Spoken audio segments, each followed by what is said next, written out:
6:04. Talk 107.3 FM, WBRP. Mornings with Brian Haldane off and running. Brian here with you, Cade Wasan producing this morning. Getting you ready for a busy Monday show. We got a lot of ground to cover. I'll give you the full rundown later on. I will tell you this hour, Thrascher from CCA going to join us before the hour is over with. A story that they put out a press release. The Coastal Conservation Association put out a press release late last week that we have to dig in on. It's not the biggest story going on right now. That would be the violence on LSU's campus on game day, or game night, I should say. 2 people shot. Arrests still have not been made. We'll be talking about that a lot through the show. We'll get you the full rundown in a minute, but right now, top stories and trending.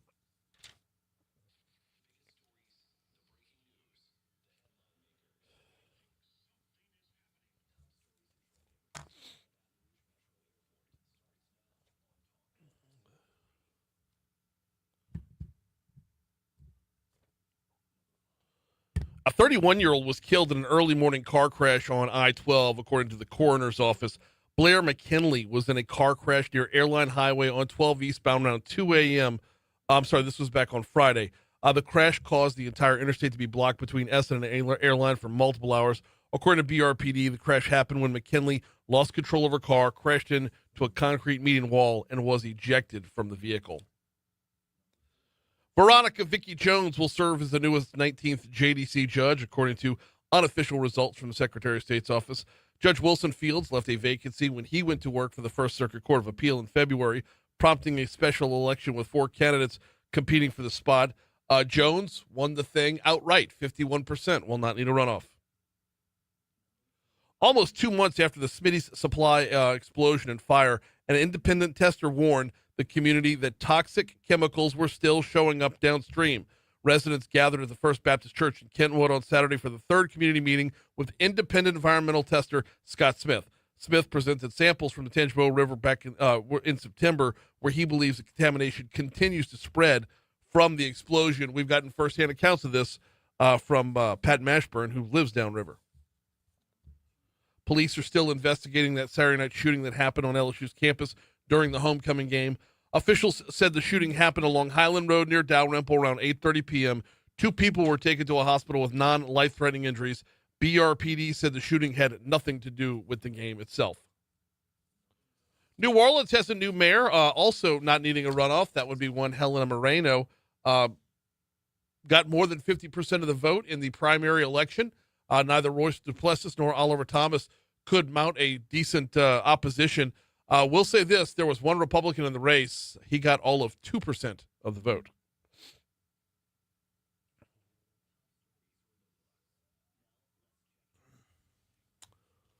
Yeah, Kate, I couldn't remember the name of the Republican in the New Orleans race because neither could New Orleans. Yeah, well, with 2 votes. 2%. Like 2%, not 2 votes, yeah. Yeah, he had family. 2%. That's like the milk I had at the house. Speaking of what's trending, following the peace deal, President Trump is in Israel today. He'll be heading to Egypt next. So, rounds of applause, people loving on Trump. American flags being flown in Jerusalem right now. Yeah. And apparently all sides are happy. So, I don't know that this is over, but it's definitely on its way to being that way. Yeah, Netanyahu said, like, the war's not over, and then there's Trump saying, yeah, it's over. It's over, yeah. So. Your people are happy. Your hostages are home. It's over. Yeah. The government shutdown back at home is quickly closing in on, or at least entering, week number 3. More layoffs are coming. Look, this is a bad play on the Democrats' parts. The longer the shutdown remains in effect, the more you find out what governmental offices you don't actually need. And, okay, no problem. You don't want to come back to work. The situation is one that you are not allowed to come back to work. Well, non-essential? Right. What we hear during the hurricane? Right. Non-essential is a great word for it. And jobs are going to get nixed, man. Families are going to get shook up.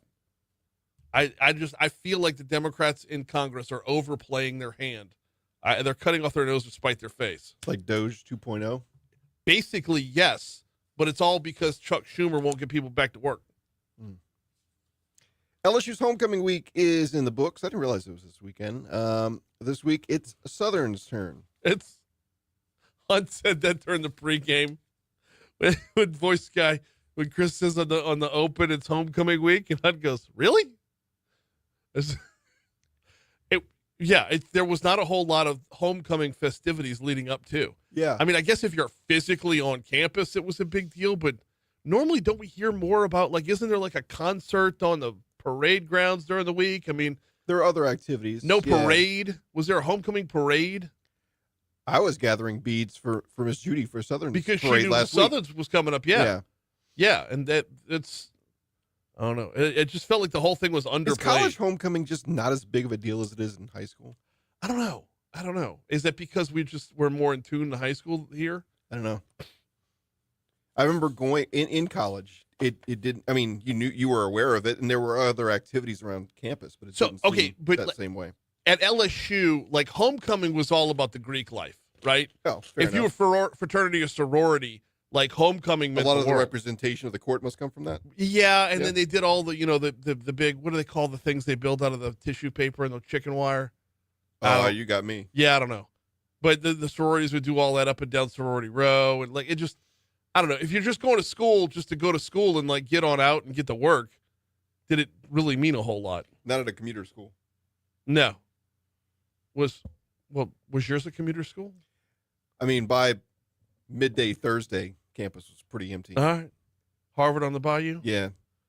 We got some people back on game days, though. Okay. Yeah.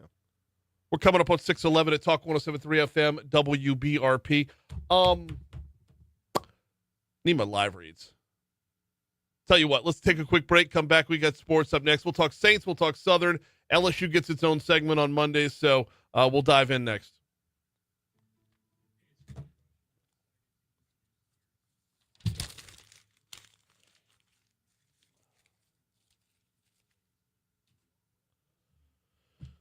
Why did I get like 16 texts as we're going on?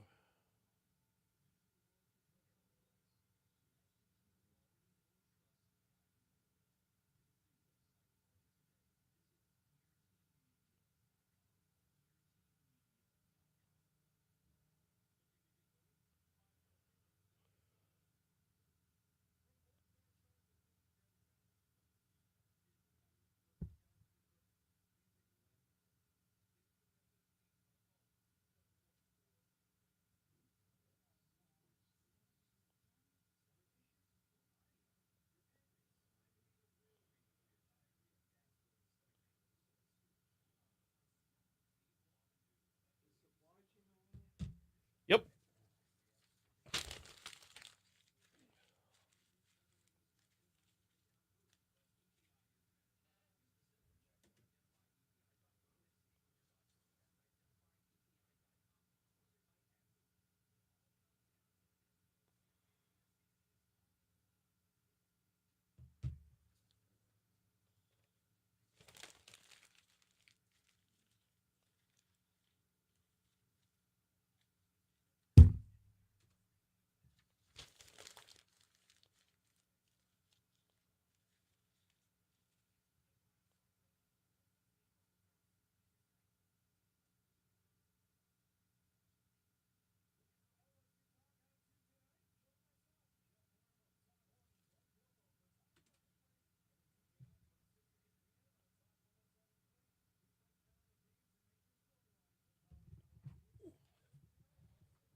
All right.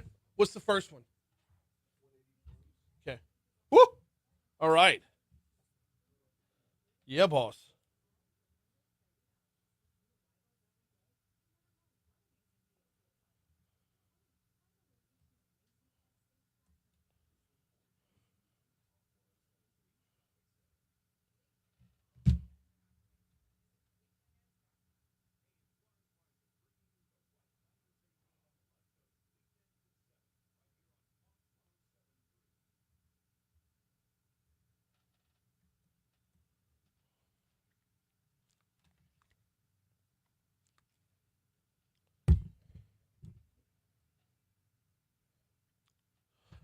Rolling over to 6:15 at Talk 107.3 FM, WBRP, mornings with Brian Haldane.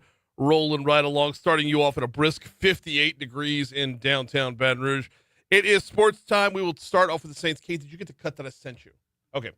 We will start off with Saints and work our way backwards. The Hoodats were at it yesterday, and aside from a runaway touchdown early, they were neck and neck with New England. I really did not play a bad game at all, but come up a little bit short. The Saints lose 25-19 to the New England Patriots. Here's what Coach Kellen Moore had to say after the game. And we did. I thought, our play style, I thought our guys played fast, they played physical. At the end of the day, we did take advantage of opportunities that were presented to us. And every game's going to have those opportunities, and you got to take advantage of them. And so, they won the turnover ratio, they won some of the situational stuff, and that's how this game was decided. And we didn't make enough plays, and got to find a way for myself to coach better, to put ourselves in better situations to be more successful as a football team, because there's too much good and not enough, in those little margins. And so, medically, I think we're okay. Nothing really drastic came out of the game, and so we just got to get better and keep moving. What, in your perception? The follow-up there is where they are lacking on offense. The problem isn't on defense. The problem is definitely on offense. When you lose 25-19 and the bulk of your scoring came from Blake Grupe as your kicker, Grupe was 4 for 4 on the day, long of 54 yards. Yeah, that was good for my fantasy roster, and it's the only thing good for my fantasy roster all day yesterday. Grupe 4 for 4 yesterday, long of 54 yards. But 12 of your 19 points come from your kicker. That means there's only one touchdown. That one touchdown coming from Taysom Hill. But your offense is lacking in so many different spots. Okay, let's start with the quarterback, all right? Spencer Rattler, completion percentage is right on point. 20 of 26. If you look across the way, Drake May was 18 of 26 for New England. Yardage-wise, he threw for 227 yards. That's not busted up the charts, but it's not bad either. That's just over, right at 11 yards of completion, whereas Drake May was 261 yards. So it's a little bit more. And let's remember, May had that long bomb that gave New England their first touchdown. Problem here is no touchdowns for Rattler. He had no interceptions either, and that's a good thing. But when you're not throwing for touchdowns, you're eliminating a big chunk of what NFL offenses are. Meanwhile, you're lacking in the run game as well. You were led in rushing by Alvin Kamara, who had 10 carries for 31 yards. Well, that's easily divided down to 3.1 yards per carry. That's not going to get it done. Kendre Miller at just 2.5 yards a carry. Also not going to get it done. So, offensively, your team does not have that big punch. Offensively, the Saints do not have whatever it is that's going to cross them over the finish line more often than not. And I don't know where you find that person 6 games into the season. So, for New Orleans, who's up next? Well, they are going to be on the road this weekend. It's another winnable game. You're going to be at the Bears. Another noon kickoff. This one's going to be on Fox. The Bears are 2-2 and 1-1 at home. So it's not like you're going to take on this, juggernaut of a team or whatever. This is another game that you could win. You have the potential to win, but you have the potential to win the one versus New England. Meanwhile, as we pivot over to college football, Southern University, boy, it's a rough year, man. They had their chance for their first conference win Saturday at 2 o'clock. They were at Bethune-Cookman, and it wasn't close. It wasn't close. Let me pull up the actual score here. Bethune-Cookman 45, Southern 14. It's continuing to be a good year for Trey Holly. He had 14 carries on Saturday for 71 yards. It's good to see him getting loose. But Southern just does not have the offensive weapons either, and clearly can't make stops on defense. For Southern, they moved to 1-5 on the season, 0-2 in conference play. It is homecoming weekend. Hopefully it puts a little juice in them. Prairie View, will be at A.W. Mumford this Saturday, 2 p.m. kickoff for that slate. We'll talk about LSU in a minute. Tigers get a big win on Saturday. Lenora Sellers is about the slipperiest dude out there. But LSU does get it done, a 20-10 final score, pushing them back up one spot in the rankings. They are now back into the top 10 at number 10. We'll talk about that in just a little bit. We got to get you the Fox Business Report in a quick second. While we are talking sports and we are talking football, don't forget Friday nights right here on Talk 107.3 FM is Ken Trahan's original, the original football report, prep football report, excuse me. Scores statewide all 5 hours, 6 to 11 p.m. It moves fast. You're getting scores from everywhere. I cannot get enough of the show, y'all. I've been tuning in every Friday night, and it's just constant consumption of content right here. Here's the Fox Business Report.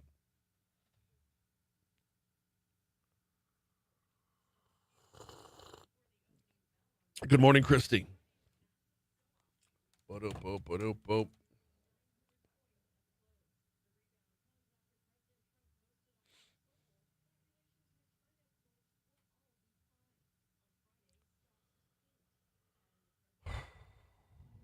You do get the highlights, right? I do. You're on the list? Okay.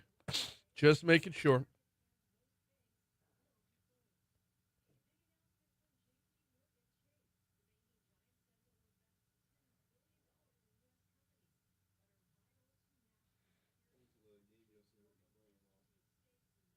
Saints? How was that?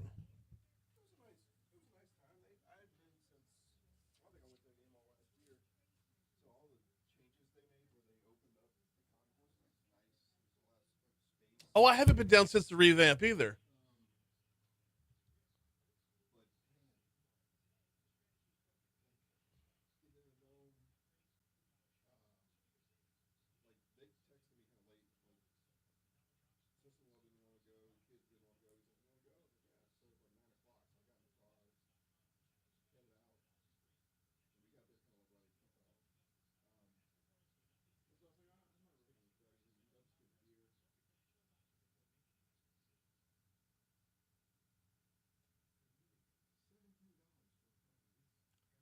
$17? I'm not doing that.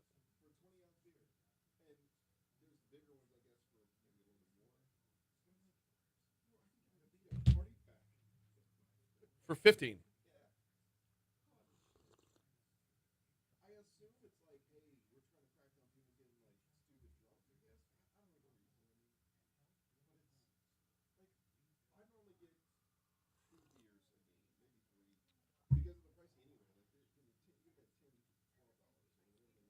$10. It should be $10.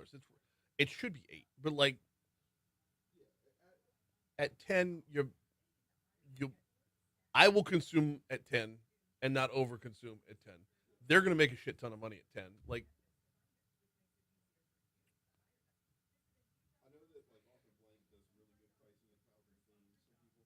yes.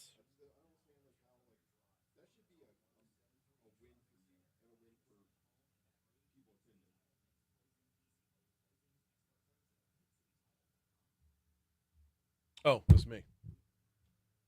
Hang tight. All right, let's head on back to the traffic center, see what we got going on. It is kind of a slow start to your Monday, to be sure. Interstates are, there's not a whole lot of volume out there. There's a little bit of volume out by Range. There's a little bit of volume just past O'Neill, talking 12 westbound, of course, but it's not enough that it's barely worth noting. Meanwhile, on 10 westbound coming in from Ascension Parish, we're looking good there. 10 eastbound coming in from West Baton Rouge Parish, there's nothing slowing you down there either. I-110 looks good. Now, Surface Streets, I have to apologize in advance. Surface Streets, I don't have access to my website. So we'll get another update coming up in just a minute, 10 minutes from now, when Ray has another update for you. So that's what we're going to call it on this installment of Traffic from the Talk 107.3 Traffic Center.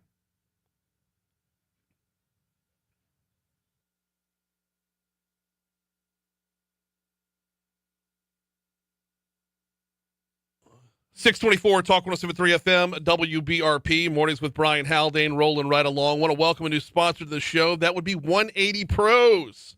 Well, you already know and love them, right? Because it's, Haggai rolls with that outfit. 180 Pros, I love welcoming them on here because this is going to be a fantastic partnership. They don't view themselves as like a tech support company. They're just straight up problem solvers. They partner with you when it comes to your technology. You don't call on them, you team up with 180 Pros. This is from their website, driven by a challenge and a relentless urge to deliver IT solutions to grow your business. 180 Pros gets work done without, quote, all the nonsense. shares pride in knowing we are the last IT company you will ever hire. You're here for a reason. Could your technology use a complete 180? Well, if you need a 180, you need 180 Pros.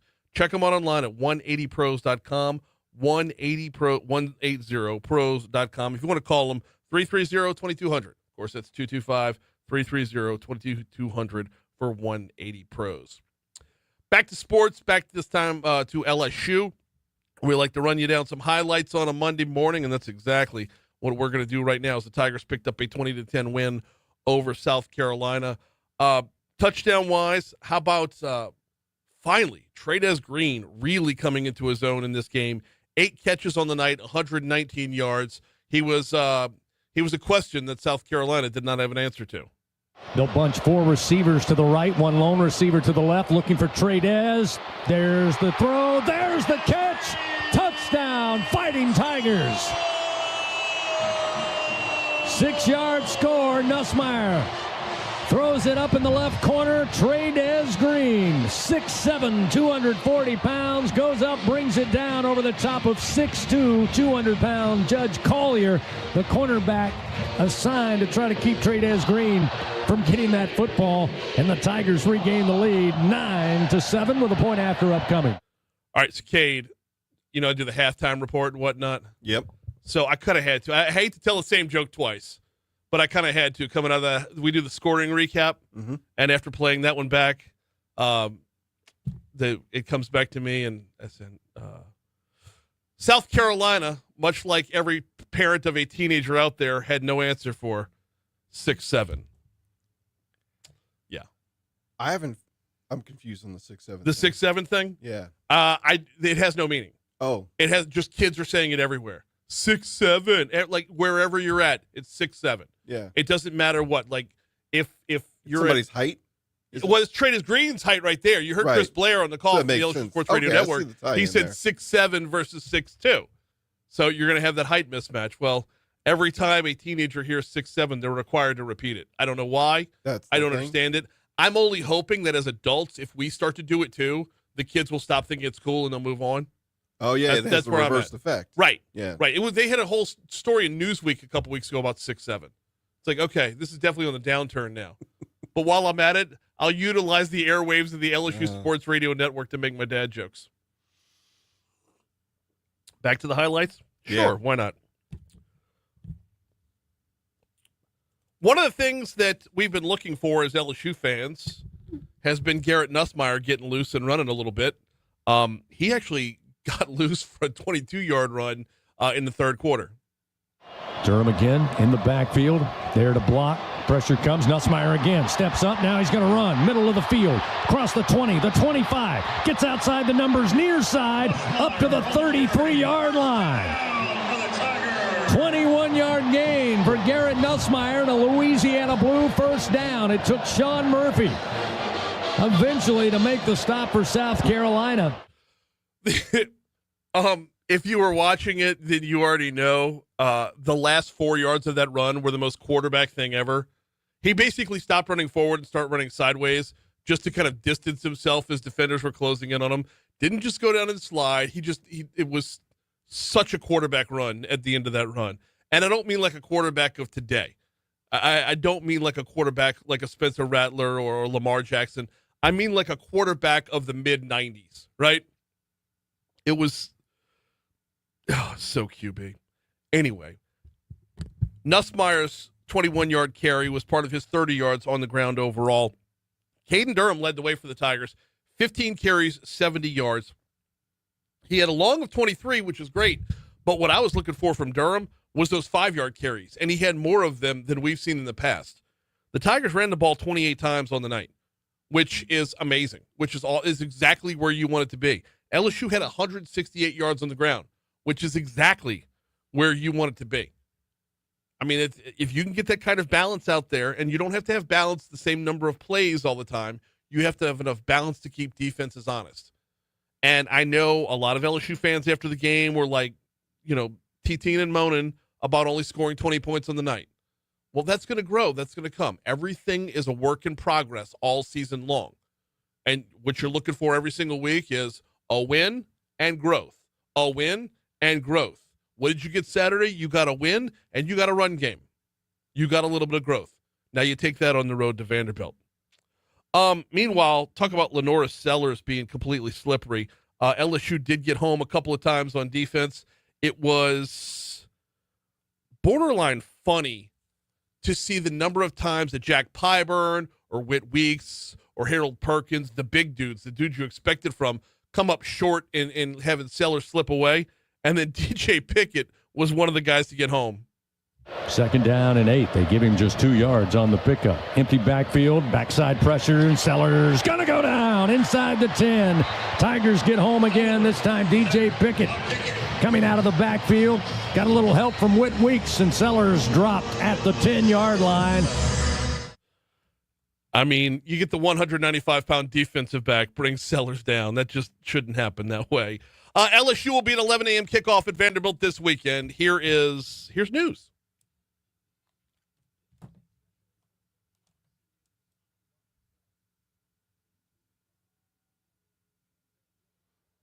Oh, it's been a day.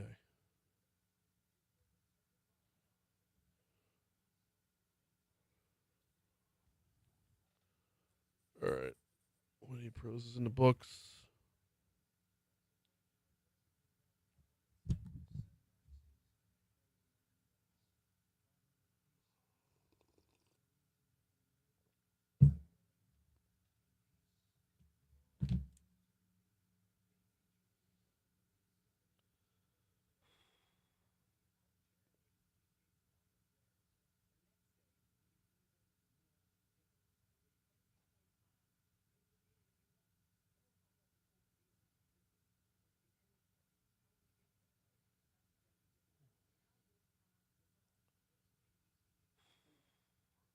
Hamas?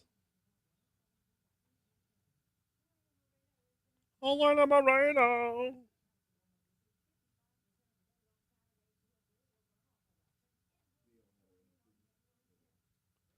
Oh, really?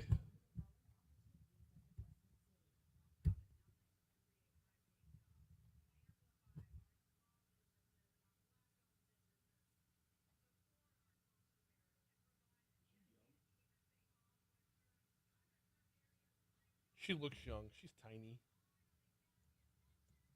She can't be that young. I think she's like my age. So, I don't know if you consider me young.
What are you trying to do?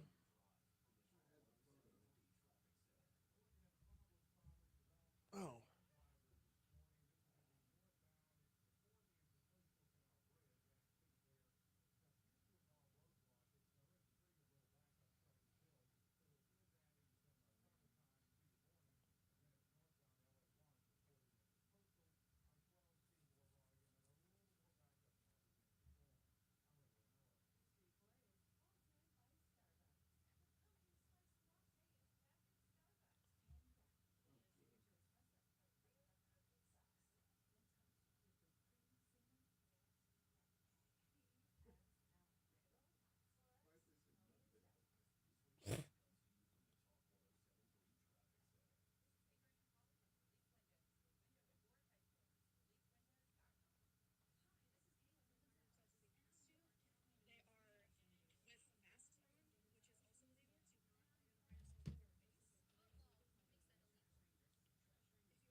636 to Talk 107.3 FM, WBRP. Coming up in our next segment, we got Rad Thrascher from CCA, the Coastal Conservation Association, joining us. What are we chatting about with Rad? I'm glad you asked, because I saw this press release on, was it Thursday? No, it's Friday.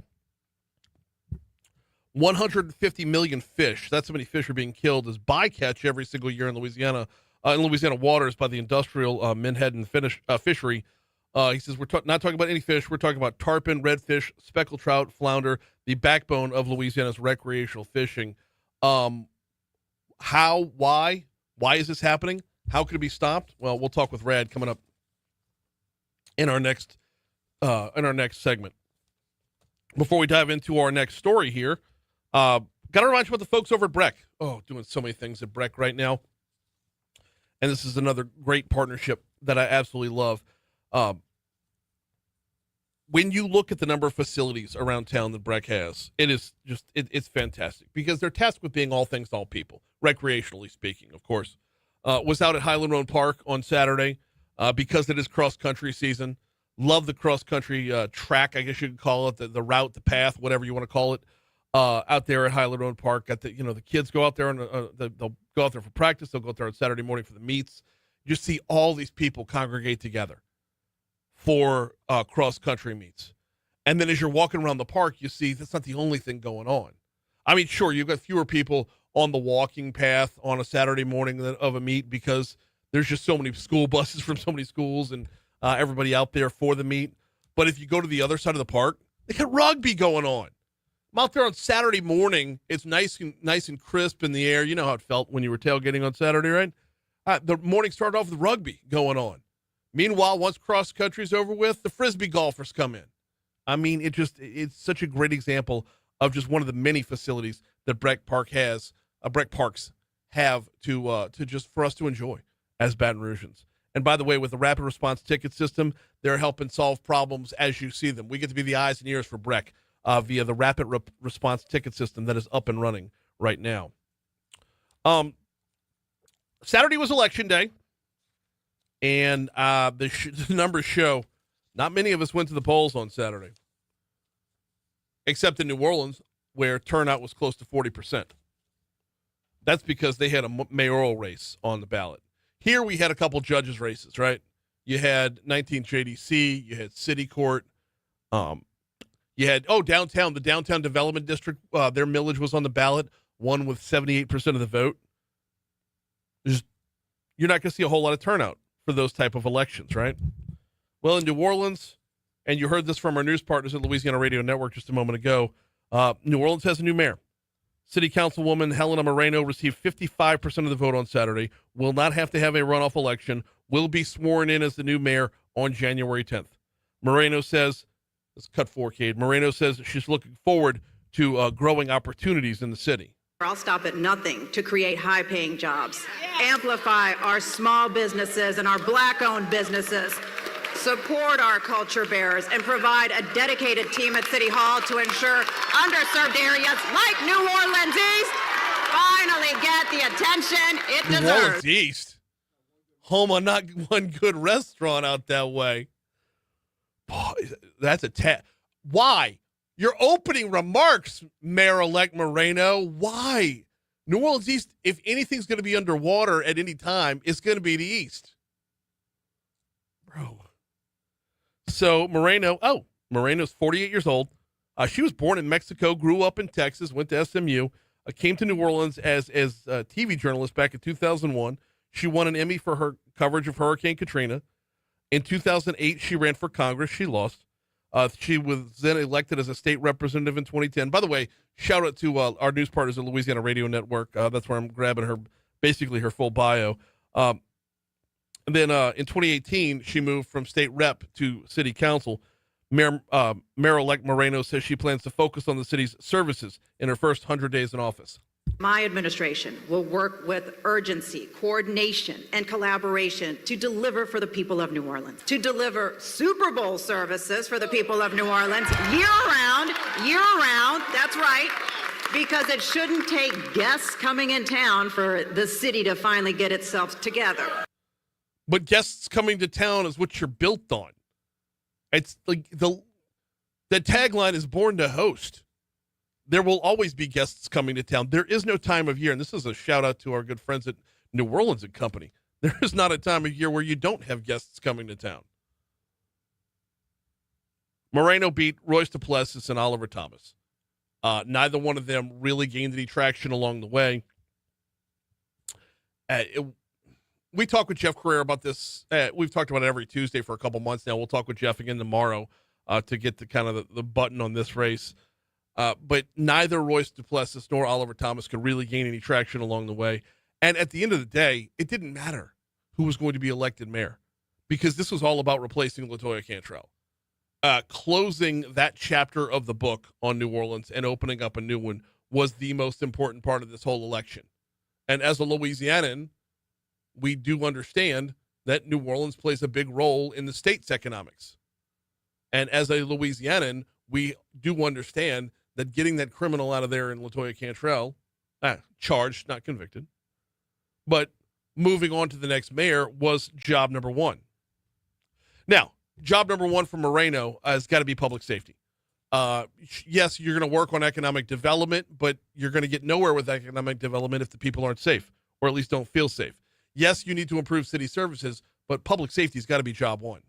I want you who've been just so frustrated to just hold on. Just hold on, because we're about to take this city in a whole new direction so that you can always call New Orleans home. And New Orleans isn't the only one that needs to get a hold of public safety. We got a firsthand view of this on Saturday night right here in Baton Rouge. It kind of reared its ugly head again. And Chief Morse comes on tomorrow with us, 7:35, so I'm looking forward to that conversation. But reading from the Advocate, Baton Rouge police continue to investigate a shooting that injured two people near LSU's campus during Saturday's homecoming football game. BRPD spokesperson Lieutenant L.J. McNeely said Sunday afternoon that law enforcement is still investigating the shooting. No arrests have been made in connection with the incident. The shooting took place near Highland Road and Dalrymple Drive near LSU's campus. Basically, if you're on campus, that block from Dalrymple to State, which is basically where the gates are, right? That was shut down for a good chunk of the game.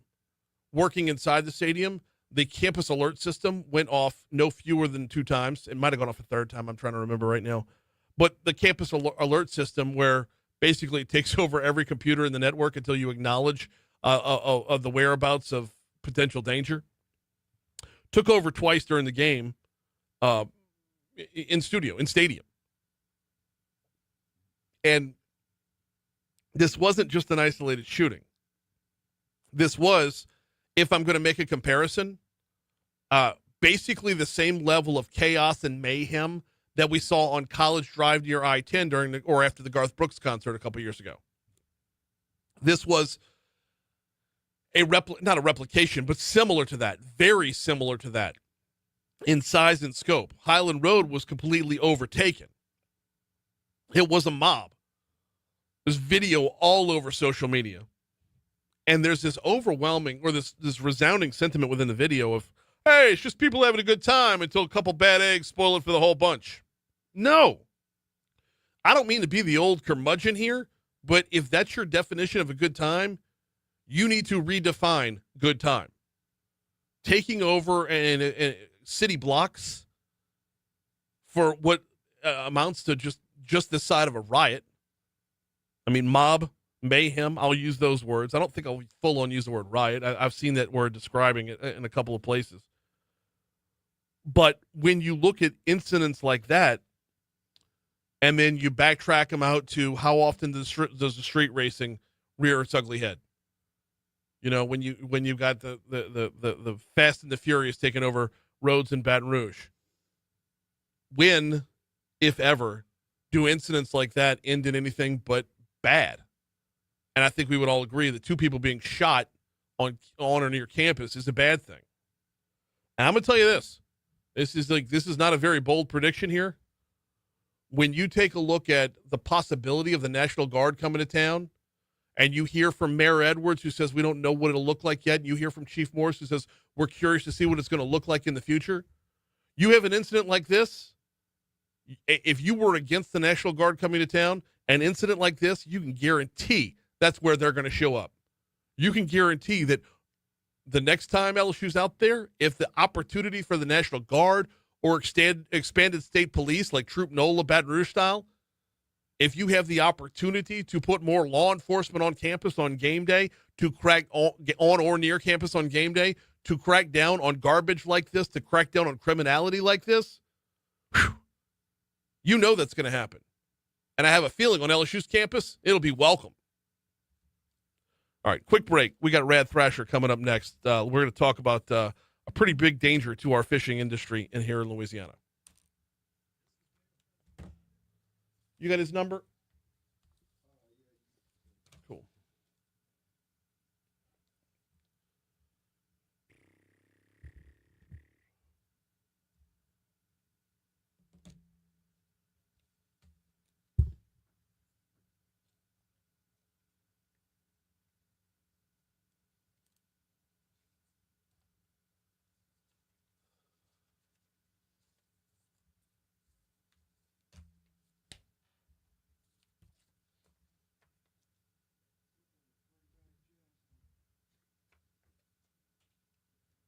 You think anybody gets the reference home and not one good restaurant?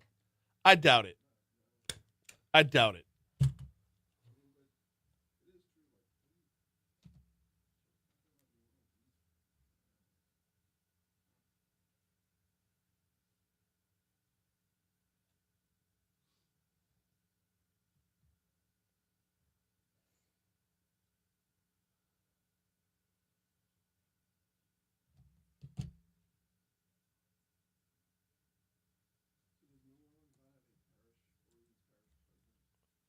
I don't know if there is an Orleans Parish president. I don't think there is.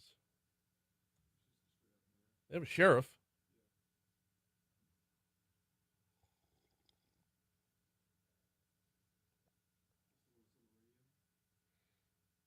Who? The sheriff's a woman. Or the sheriff's a woman.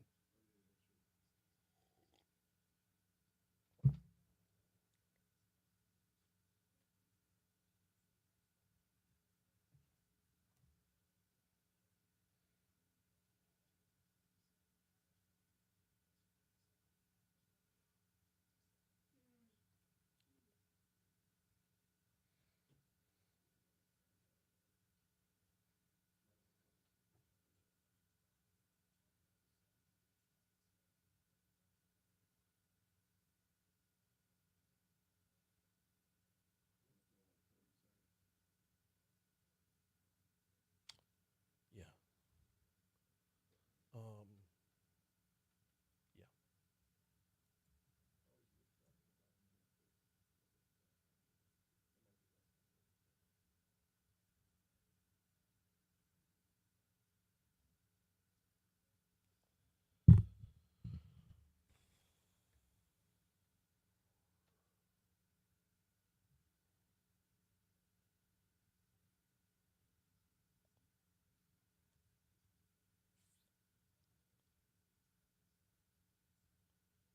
No, it's gonna take it. Yeah.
So this is an important topic to talk about, but I hesitate because you know what it means, right? it means Kevin Ford's going to be texting me the rest of the day. Like, there's not going to be any stopping him.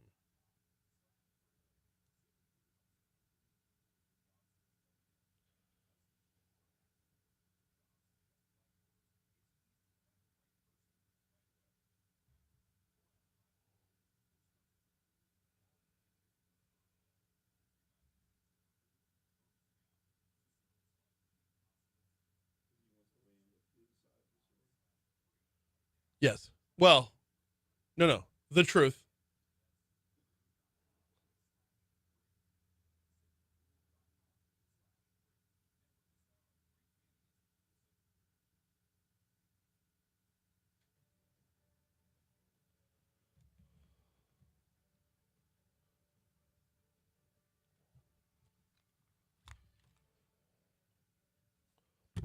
.652 Talk 107.3 FM WBRP mornings with Brian Haldane rolling right along. Saw the story pop up on Friday, and it's a pretty big one. I don't know if it's getting the headlines it deserves, so let's give it a little room to run here. The press release coming from CCA, Coastal Conservation Association, leads with 150 million fish. That's how many fish are being killed as bycatch every single year in Louisiana waters. Joining us now to talk about this is Rad Thrascher. He heads up CCA. How are you, man? Not glad to have you on here. This one caught me. I don't want to say caught me by surprise because I heard about it on Let's Go Fishing on Thursday evening. But the sheer numbers of this are pretty astounding. Not to mention that the way this plays out in real life looks like the numbers might even be the numbers aren't the main thing here. It's what's going on year to year if this stays the way it is. So bring us up to speed on the whole story.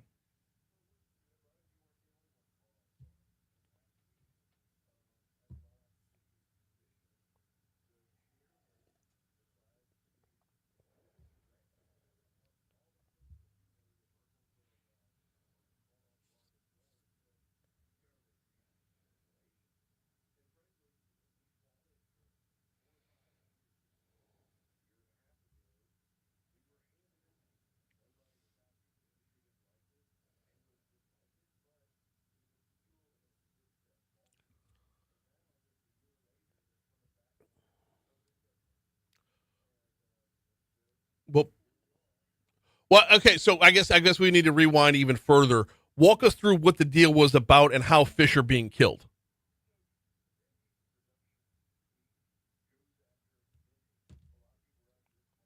Pogies. Yeah.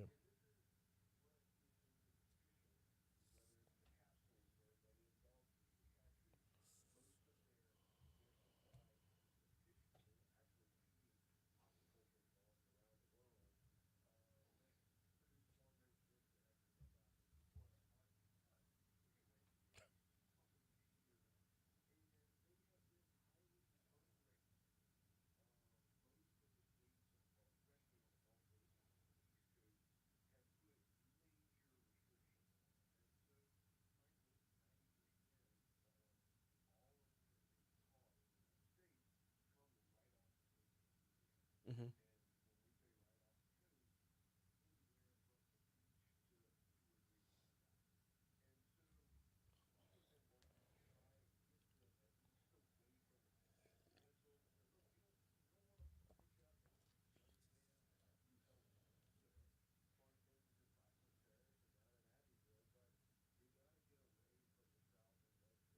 Right.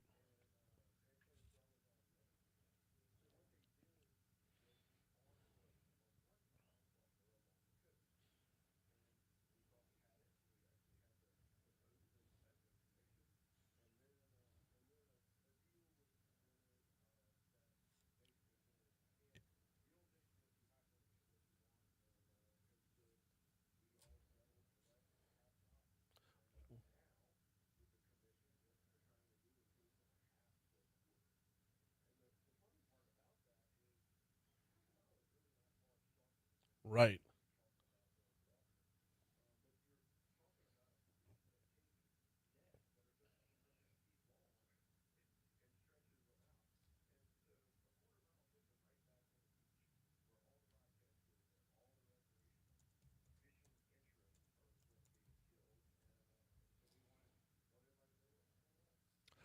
We got Rad Thrasher on with us from CCA, Coastal Conservation Association, talking about the industrial menhaden, aka pogie industry, or fisheries that are really taking a bite out of the fishing that we love so much here in Louisiana.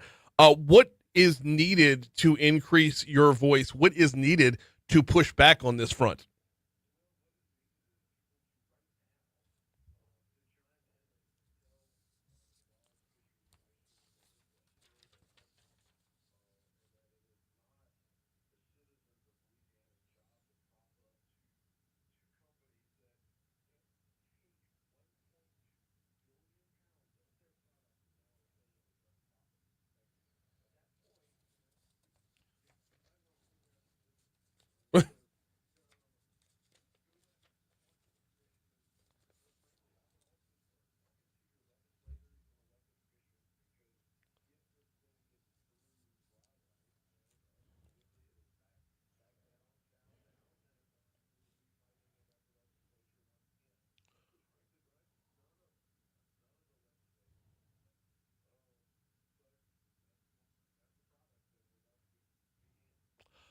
There is a meeting coming up on November 6th. Can we get you back on right before that for kind of an update as we make our way closer?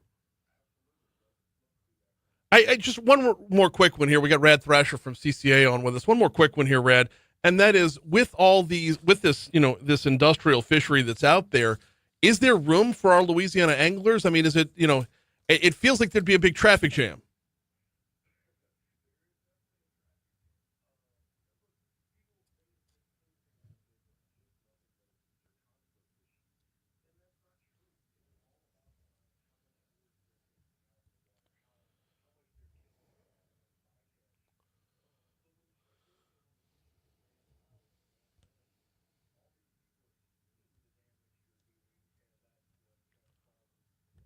Yeah.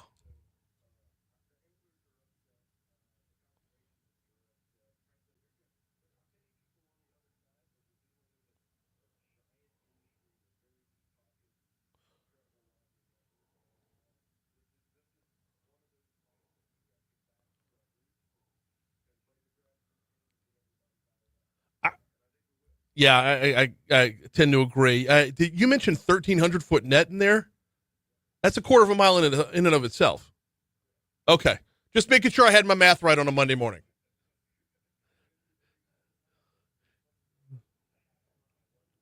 Right. Understood.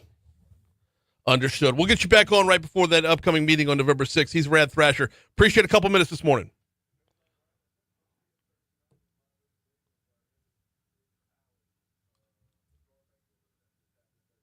Looking forward to it. Appreciate it. Later. We are at 6:59 at Talk 107.3 FM WBRP. We got hour 2 coming up right after news, traffic, and weather. In hour 2, we got Medical Monday at 7:15. We'll talk with Moon Griffon at 7:35. Don't forget the 8 o'clock hour. We got a bonus Legally Served with attorney Franz Borghardt at 8, and an event you're going to want to hear about at 8:35 as well. Here's news.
Oh, did you see the comments on not being able to hear Rad? The Facebook comments about not being able to hear Rad? Oh. Yeah.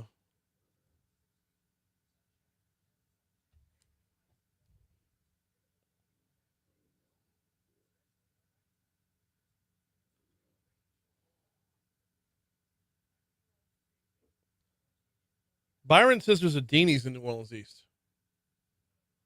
Bro, Deanie's is in Bucktown. Shut up.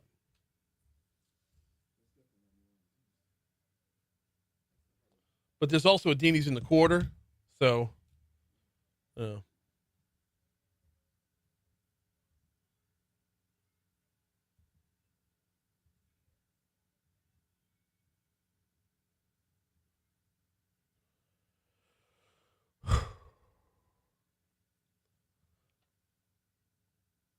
We're in quick. 704, Talk 107.3 FM, WBRP. Mornings with Brian Haldane rolling right along. Hour 2 coming your way right now. Brian here with you. Cade Wasan producing. Got a busy hour for you this hour. Medical Monday coming up in our next segment. We got Moon Griffon. Everything under the sun with Moon coming your way later on this hour. This particular Medical Monday is about robotic surgery. We talk with Dr. Daryl Marks from Our Lady of the Lake. That's coming up in our next segment.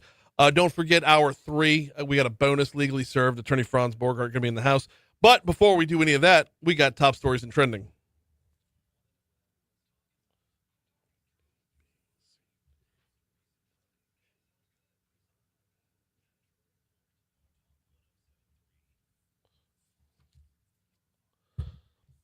The Comeet River Diversion Project has received additional funding to move forward. A $3.4 million contract was awarded to clean and snag 3 bayous in the Zachary area. U.S. Corps of Engineers awarded a contract for clearing and grubbing the White and Cypress bayous and Bayou Baton Rouge. JAT Trucking and Construction Services from Gonzales will handle the work. Veronica Vicky Jones will serve as the newest 19th JDC judge, according to unofficial results from the Secretary of State's office. Judge Wilson Fields left a vacancy when he went to work for the First Circuit Court of Appeal in February, prompting a special election with 4 candidates competing for the spot on the 19th JDC. Jones will not need a runoff. She garnered 51% of the vote. Almost 2 months after the Smitty's supply explosion and fire, an independent tester warned the community that toxic chemicals were still showing up downstream. Residents gathered at the First Baptist Church in Kentwood on Saturday for the 3rd community meeting with independent environmental tester Scott Smith. Smith presented samples pulled from the Tangipahoa River in September, where he believes contamination continues to spread from the Smitty's supply explosion and fire. This isn't surprising to us here on Talk 107.3 FM. We've had a resident, Pat Mashburn, on a couple times talking about what he lives on the river, and we've been talking about what he's like seeing in his own backyard. Police are still investigating a Saturday night shooting that happened on LSU's campus during the homecoming game. Officials said it happened along Highland Road near Dalrymple around 8:30 p.m. 2 people were taken to a hospital with non-life-threatening injuries. BRPD said the shooting had nothing to do with the football game itself. We have our 12th named storm of the Atlantic hurricane season. Lorenzo is upon us. Now, Lorenzo, couple notes here.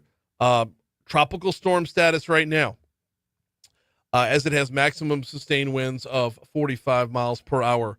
Lorenzo is not going to be a bother to anybody, as it is in the Atlantic and will remain so. Probably not even going to reach hurricane status. It's just going to peter around out in the Atlantic and then dissipate probably by Thursday or Friday.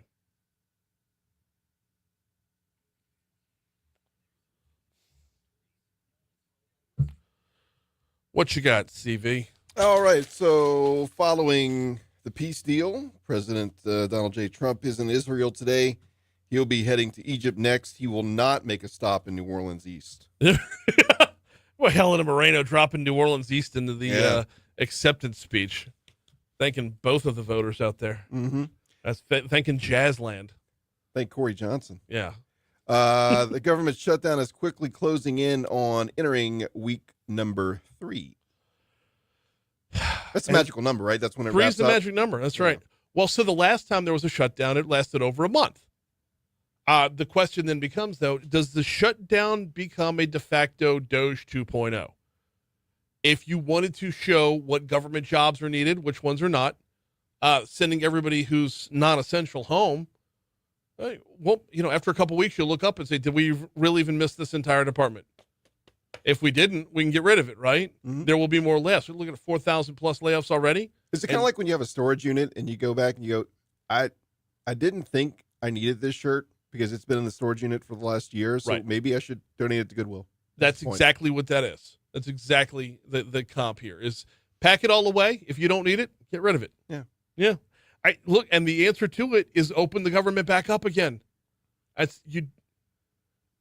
don't know how to explain it in other terms, but Republicans aren't bluffing and they offered you a clean deal. They want to negotiate all the other things. They just want to do it under an open government. Finally, LSU's homecoming week in the books. This week, it's Southern's turn. Yeah. Homecoming came and went with, as far as homecoming events were concerned, somebody let me know over on Facebook Live, did we even have a homecoming parade? I knew more about Theo Vaughn coming to town than I did homecoming. You saw Gordy get a picture with cousin Theo? Yeah. Yeah. Held the mic. Yeah. Held it like a baby. Yeah. Yeah. It's like Theo's a stand-up comic. He knows how to hold a mic. Right. Yeah. Heard more about Theo than was there even a homecoming parade? I don't even know.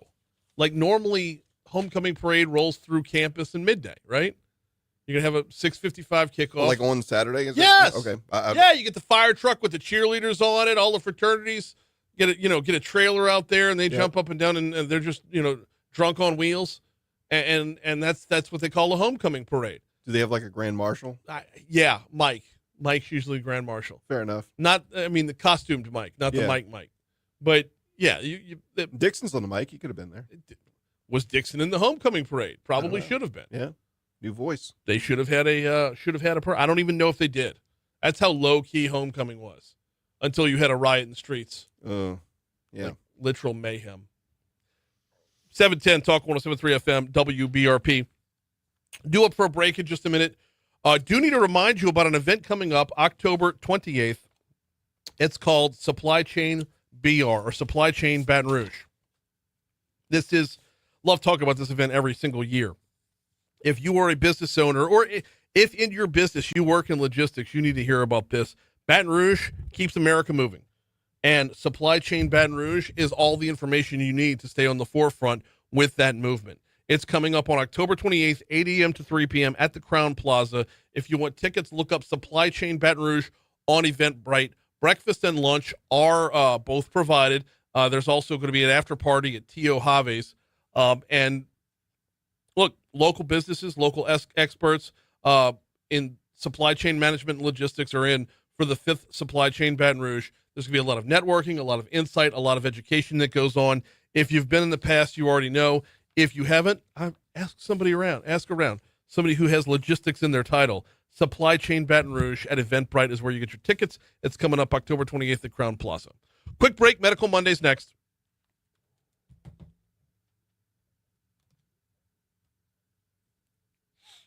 All right. So Medical Monday is recorded. All right.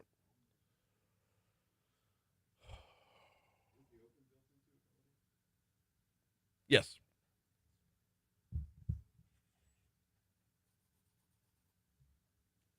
How long is the interview itself?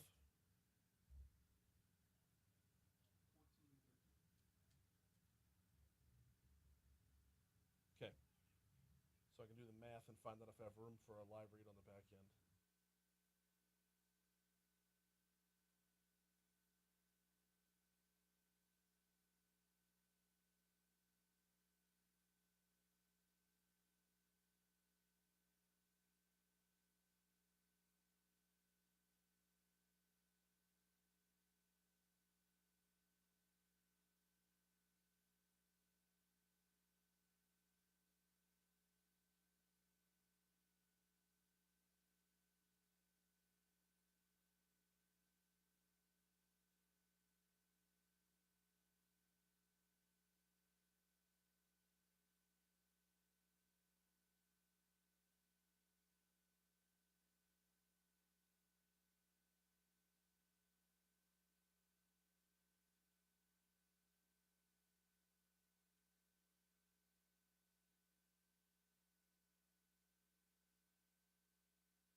Founded in 1897 as a community bank, Landmark Bank has remained true to its mission for more than 100 years.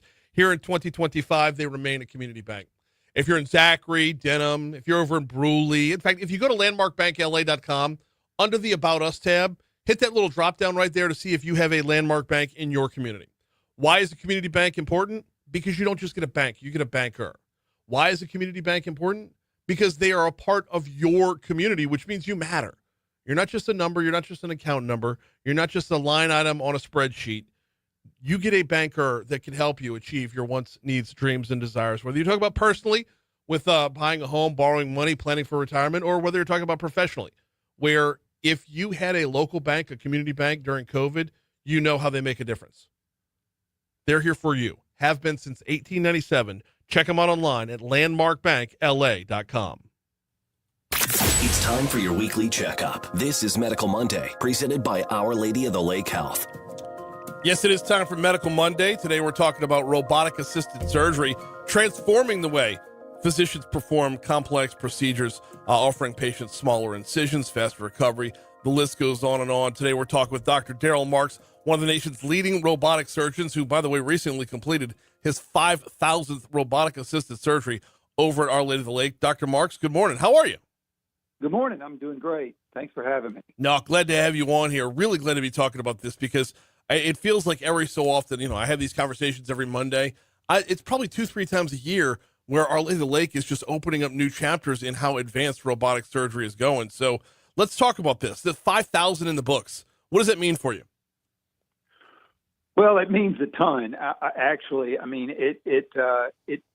For me, it demonstrates that there are a bunch of people who have trusted me with their lives, which is obviously a very humbling and honored position to carry. The other is on the other hand is the expanding robotic surgery into over time that has helped me build a robotic surgery, I guess for lack of a better word, portfolio. So it started out with just a few operations, and that's how the number grew. Is as I grew with robotics, so did the types of operations, the numbers of procedures that I did grew exponentially. So it's been a collective effort of so many different people over the years that have helped, and I reflect back on starting out in robotics and how it was had such a negative connotation to doing it, and there was a significant amount of pushback from hospitals and from other surgeons and from just a lot of corporate pushback because of the cost and the time of operations and the learning curve, and it was any new technology has a lot of sort of negative pushback. Right. And when I think about where we are now and 5,000 cases later, people are pushing me now, so it's been a great ride. Well, and success begets success, right? I mean, the more you do right, the more it opens up to do more. So talk to me a little bit, if you don't mind, about how this, robotic assisted surgery has transformed the way you approach, any number of complex procedures. So now I'm a robotic surgeon, right? I started out as an open general surgeon where everything was done through big incisions, and incisions heal from side to side, not end to end, and exposure was the key. And then we evolved into this laparoscopic period where we were moving towards minimally invasive surgery, doing things through very small incisions, and the camera would go through the abdominal wall into a balloon of CO2, which was in the abdomen. And that was really great. And we pushed that envelope fairly far, but it was a technique that had limitations. And it was limited by the instrumentation. It had limitations based on the fact that there was only so much visual acuity that you could obtain from these cameras and scopes, and also that I could only hold 2 instruments at a time. Right. So that evolved now into robotic surgery. And what robotic surgery brings to the table is it's like having 2 of me. I have 4 arms. I have 4K high-def visualization. It's 3D.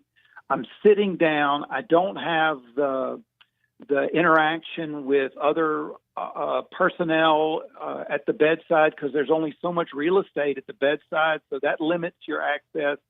And so now basically any operation that you could do through an open incision, I can do through 4 small incisions on the belly. So it basically, as I moved through this, it opened up the textbook of surgery to minimally invasive surgery, if that makes sense. Yeah, no, it absolutely does. This is, of course, Medical Monday, presented by the folks over at Our Lady of the Lake. Today we are talking about the advanced surgery through robotics with Dr. Daryl Marks. It is amazing stuff, and it just keeps getting better. I tell you what, can you explain how the intuitive Da Vinci robotic system enhances a surgeon's precision and control during operations? So that's what we have at the lake, and that's the most common operative platform for robotics is the intuitive Da Vinci machine, or the Da Vinci intuitive machine. I'm sorry. What that does is it gives you 4 arms that I can control from a surgeon's console, and it's very much like a flight simulator, if you will. That I sit down and I have hand controls, I have foot pedals, and my head goes into a headpiece that has individual eyepieces for each lens of the camera, which gives me 3D high-def imaging. So I can see better. It's also 10 times magnified. The instruments have wrists, which means they function like the human wrist. They also open and close. There's a variety of different sealing devices, different ways to close and open tissue, needle drivers that we can sew with. It makes it just like an open operation without the big cuts. The other thing is it buffers any intention tremor out. And my arms are on a platform like an armrest that I can sew and work with planted. In other words, they're not suspended from my shoulders and elbows that can fatigue and lend itself to inaccuracies. Also, the camera is very stable. In traditional laparoscopic surgery, the camera is driven or run by an assistant. So it's in their hand and it's a long stick. And if you've ever tried to hold a pull cue with one hand, your hand doesn't move that much. But by the end of the pull cue, the tip is wiggling exponentially more than the hand. That goes away. Also, it's one brain controlling the instruments and the camera. So for me, it allows me to look real time anywhere that I want immediately without relying on someone else to either A, read my mind, or B, have me instruct with a lot of words where they need to look. And that's just 50,000 feet.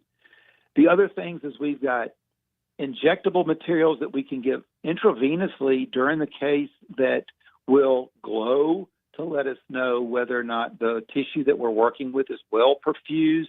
For example, if we divide blood vessels to do a colon resection or to do a small bowel resection, we can give this material intravenously and flip to the ultraviolet light and see where the blood flow is. So if it's inadequate to an area where we are about to perform a junction of the small bowel to small bowel or colon to colon, well, we know not to do that because it will die.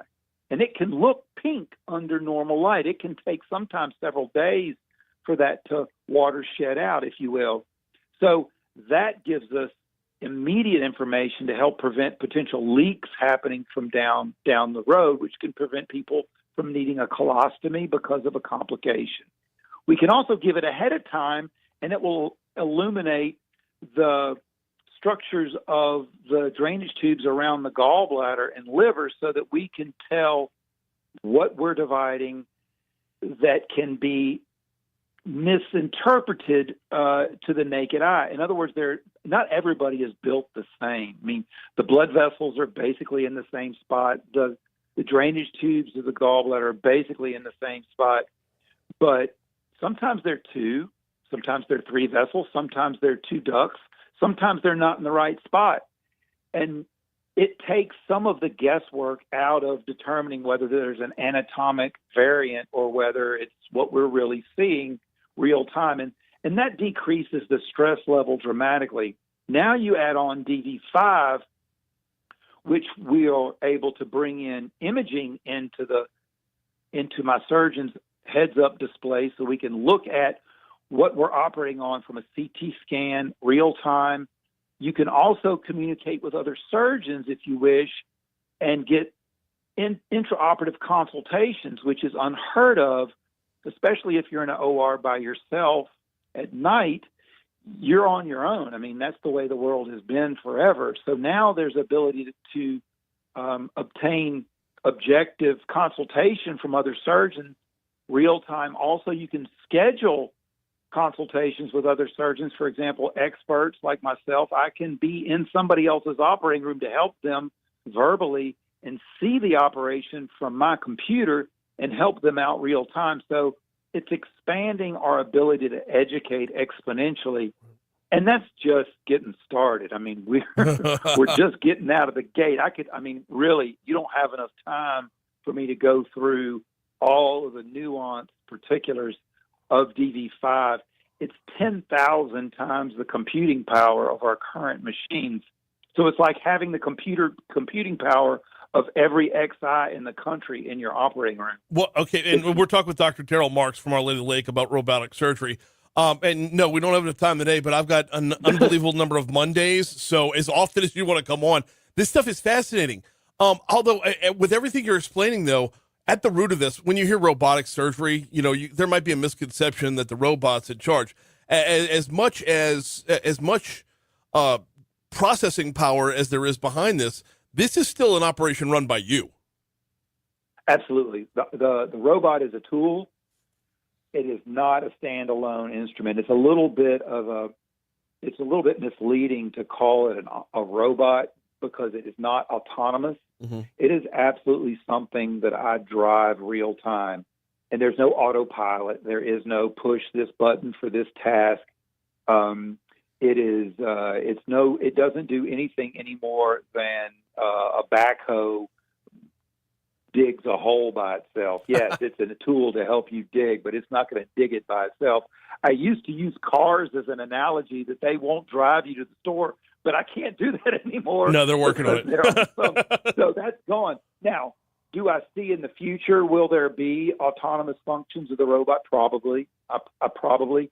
It is actually, the DV5 robot is learning from all of us best practice in how to accomplish any given task. So they will, I'm sure, build algorithms to help suturing techniques and anastomotic techniques so that you might be able to allow the robot with your supervision to do particular aspects, but that's not happening right now. However, what is happening is they're building training modules based on your weaknesses that the robot picks up, and through AI software, it will construct exercises for you to do on the simulator to help with specific skill sets that maybe the surgeon didn't even know they needed to improve upon.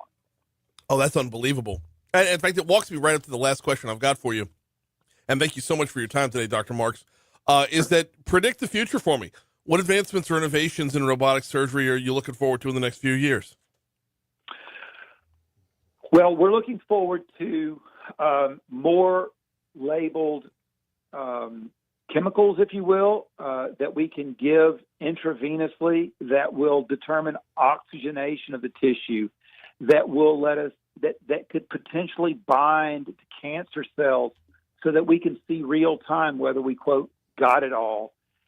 Taking some of the guesswork out of the operation. I think remote surgery is another area of need where certain types of procedures may not be very common in certain areas of the country, and a remote surgeon could perform perhaps specific tasks of a very complicated operation that they've done thousands of remotely in another area. I think that accessing areas or hospitals that maybe couldn't even afford a machine, we can maybe work that problem out where patients who are in underserved areas or in less fortunate hospitals that can't afford it could get access to minimally invasive surgery. I think all those things are on the forefront for the future. I can't wait. We're going to have to pick this conversation up another time, though, because we are just straight up out of time. Dr. Daryl Marks, fascinating stuff on robotic surgery. Thank you so much for a couple minutes this morning. Thank you. Thanks for having me. We're at 728 at Talk 107.3 FM, WBRP. We're going to check news, traffic, and weather in just a little bit. Talk about everything under the sun with Moon Griffon on our next segment. Coming up at 8 o'clock, let's dive into the Kyren Lacy story. Attorney Franz Borghardt in for a bonus legally served. While I've got a quick minute, let me remind you about the folks over at Neurojust. Neurojust.com is the website. That's NEUROJUST. Who am I talking to right now? Well, anyone who is suffering from anxiety or depression, or has a loved one suffering from anxiety or depression, and has been thus far treatment resistant. What does that mean? The sit down, talk it out therapy, not really taking. Prescription drugs, there's either side effects or diminishing returns, or you just don't like taking a prescription. If you have been treatment resistant thus far, give Neurojust a look. They specialize in transcranial magnetic stimulation. This is an FDA-approved procedure or process, I should say. It is completely non-invasive. There are no side effects. Basically, it's like putting a TENS machine on your head. You go in for a number of different therapy sessions with this, and they've got results, y'all. They're showing response rates of up to 80%, full remission rates of up to 70%. So if you are battling with anxiety or depression, and you know that constant fight or flight and how exhausting it is, right? If you are battling with that or know a loved one who is, give Neurojust a look. NEUROJUST, Neurojust.com. All right, time to get caught up around the world with ABC News. Time to get caught up locally with Louisiana Radio Network News. We'll check traffic. We'll check weather. We connect with Moon next, right here on Talk 107.3 FM.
737 at Talk 107.3 FM, WBRP. Mornings with Brian Haldane, rolling right along.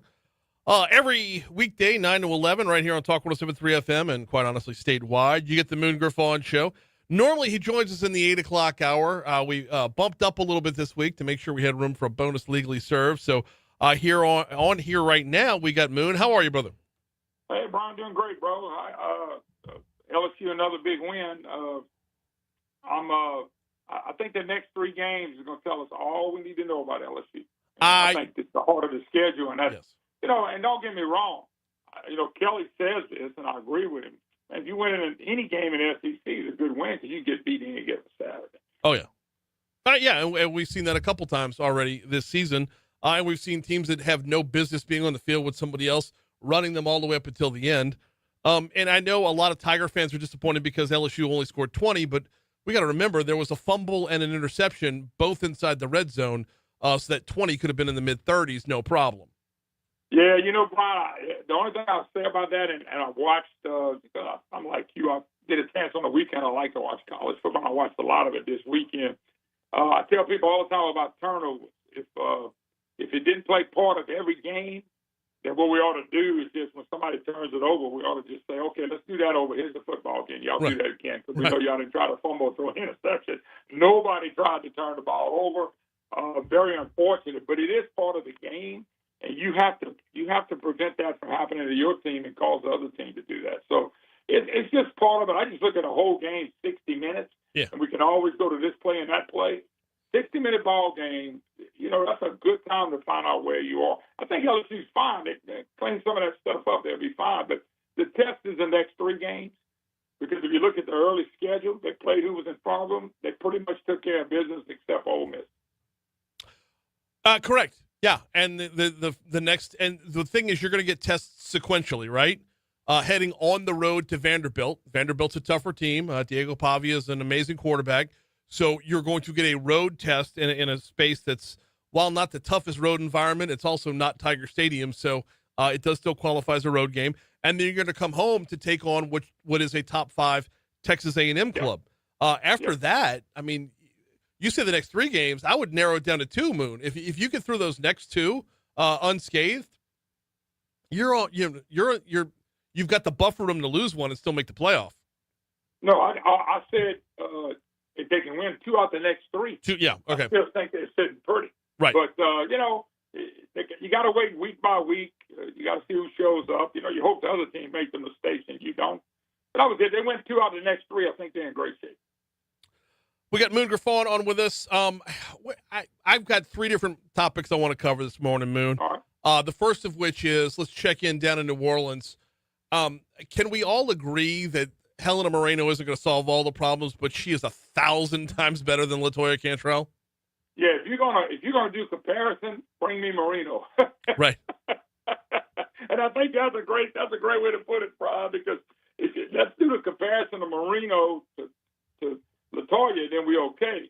It's going to be what she does over the next few years. Does she change anything that's happening in New Orleans? I even heard somebody call me the other night and said, look, she's talking about reaching out to President Trump and doing some things like that, which would be different in itself. So, New Orleans got to feel like they got somebody that's different than Cantrell, but is she different from doing things that they've done in the past to hurt New Orleans over the last 20 or 30 years? I think Cantrell, Mitch Landry, I was never a fan of. So it's been a while since they had somebody that would do something different than what's being done. So, yes, Sam, what you said, if we're going to make that comparison, I think they'll be happy. Yeah. But it's going to bring up the question of, like, how much power does the mayor actually have? What can the mayor actually get done? Yeah, good point. Good point, because there's a lot of operations in a big city, but the area in itself, you'd like to see a change. Look, if you're outside of Louisiana and somebody says Louisiana, the first thing they think of is New Orleans. Right. Let's just be blunt. It's just the way it is. But that's not always good because they think of Super Bowls and Mardi Gras and good times, but they also think of crime and what happened on New Year's Eve night. So if you get a good with the bad. So, but we need New Orleans basically grow up. We need New Orleans to come on and be better. We do. I think it helps all of us. I completely agree. And I mean, with the port and the infrastructure and all of it, New Orleans, I mean, it got to be New Orleans for a reason. Now, its downfall, the downslide of the city is completely different reasons, but it got to where it was for a reason. I mean, there was a time where it was like a top 2, top 3 port in the entire nation. There was a time where it was, people emigrated to New Orleans as opposed to everybody leaving New Orleans. So I am curious to see just how she goes about wanting to make change. Yeah, New Orleans, any place else, that they would concentrate over, their culture and their economic development, the jobs and businesses, and that's what you were talking about. The ports, it all starts with the ports. Yes. Then what happens is people want to come there to go to work. Immigrants wanted to come and do what? Better themselves. What do they have to do? Find a good-paying job. Right. And that's what the good-paying jobs are still, if we can build all that stuff back up. So I think you make a great point. Hey, Brian, I don't know if you saw this or not, but the legislature is out and about. Philip DeVilliers and some of the people out and about selling Louisiana on all the good stuff they've done. Mm-hmm. And I don't know if you've had them on yet. You probably had, knowing you, $70 billion in investment, crimes down 10-11%, education, we got some better numbers, the tax reform. I think that's smart of them to go out there and start selling what has happened in a good way, because I know me, I try to concentrate on a negative to get rid of it so we can be positive. So one of the things I concentrated was on redistricting and we know about the turkey hunt, the trial lawyers and all that stuff, but they think they got a good message to sell, and I'm not going to argue with them. I think they've got some good things they've done, and I think they ought to be out there trying to sell that, but we've all focused over here, not really with what they've done overall. Okay. Let's talk about that. And yeah, it's been about a month since I've had the speaker on, and I'm probably due to have him back on.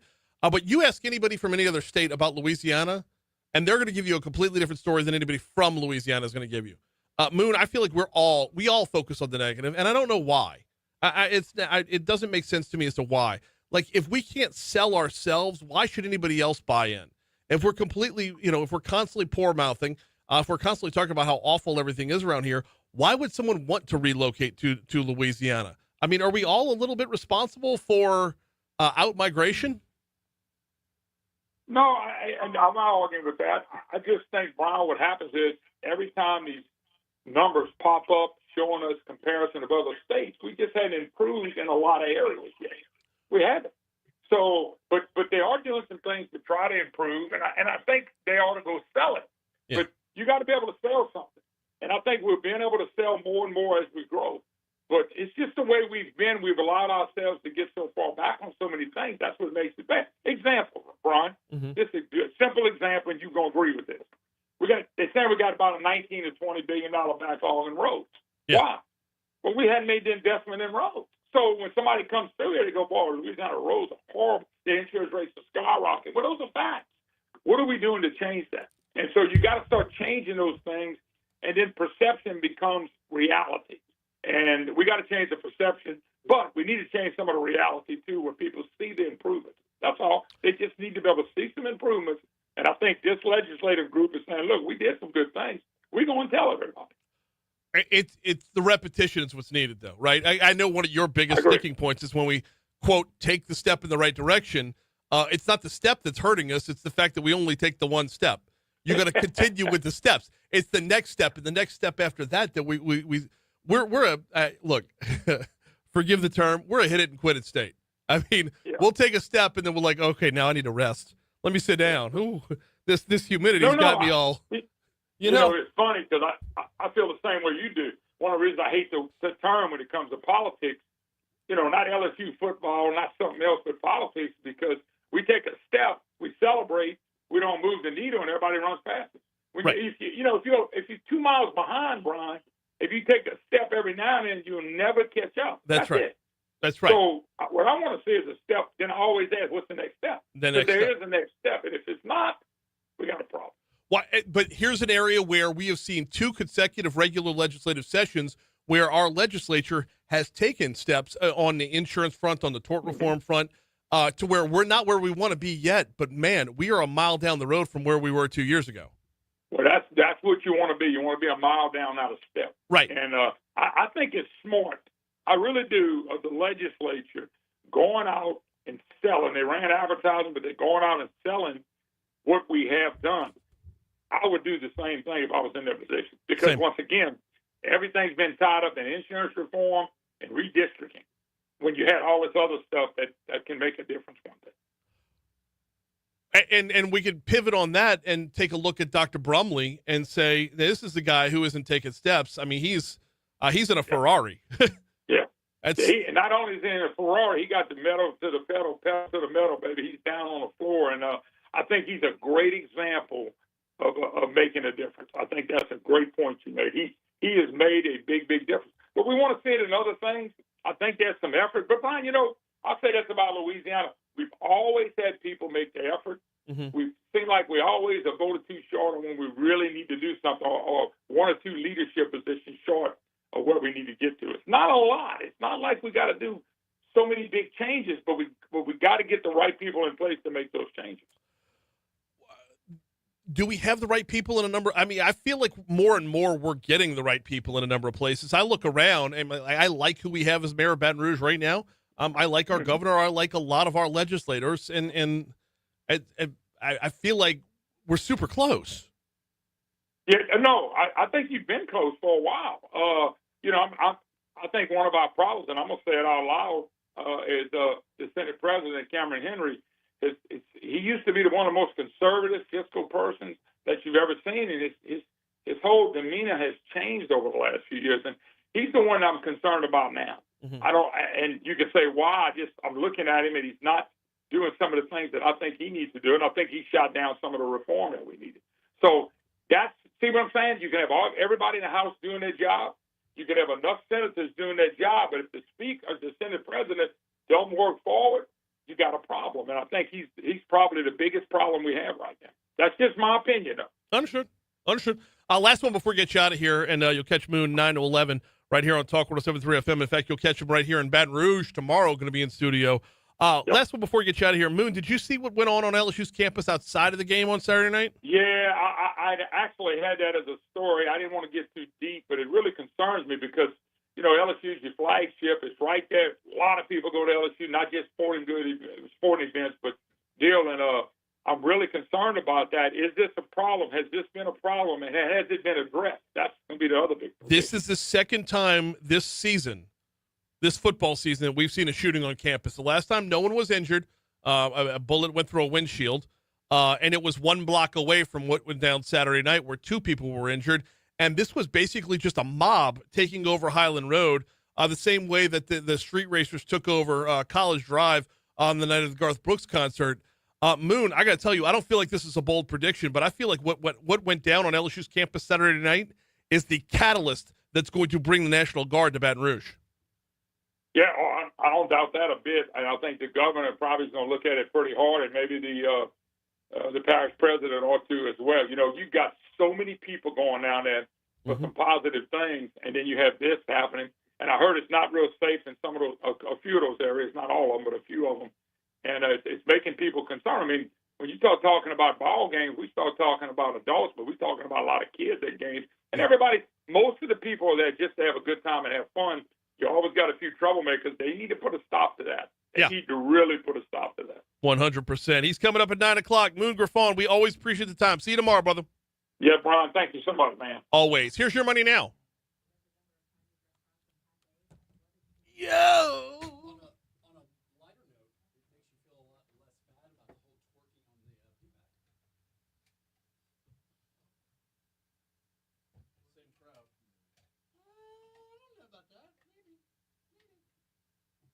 Self-reported same crowd on TikTok. It's the same people posting the same videos. I mean, let's be honest.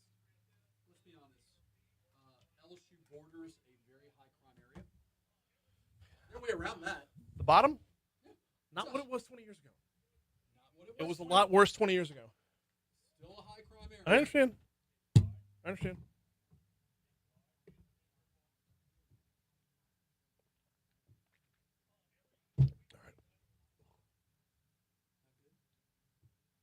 No, it's good. I just done with my coffee, and they cleaned up in here because they had a camera crew coming through and got rid of my mouthwash.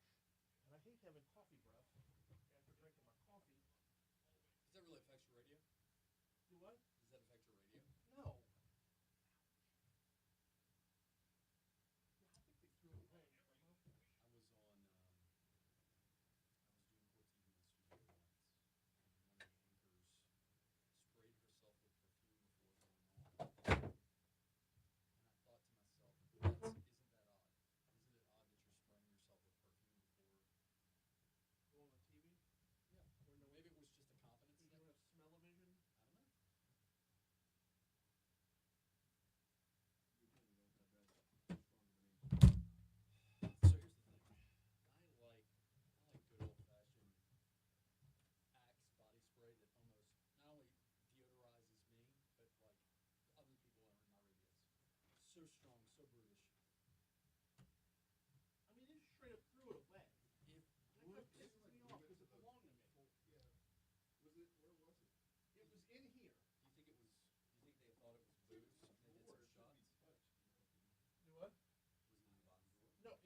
wasn't visible to any cameras or anything. Yeah, that's a fucking mess in there. I want to throw all this shit away. Just straight up going. How much was left in the bottle? It's about 3/4 of a bottle. That's not nice.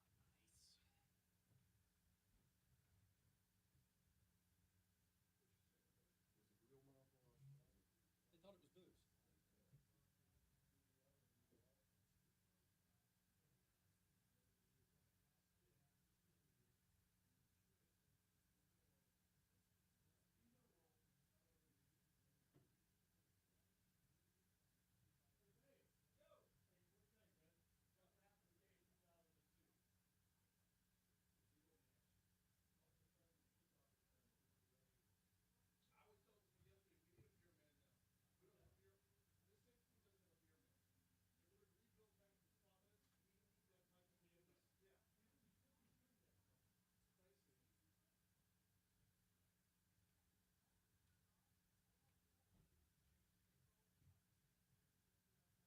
All right, abbreviated this day in history here. Yeah. Cool. I freaking fell behind on live reads again. Damn it. Thanks. All right, how'd that work? All right. 180 pros. Yes.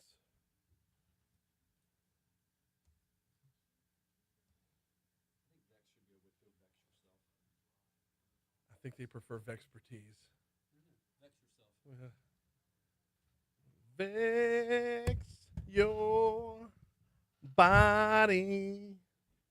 That's Cupid. Are we still muted?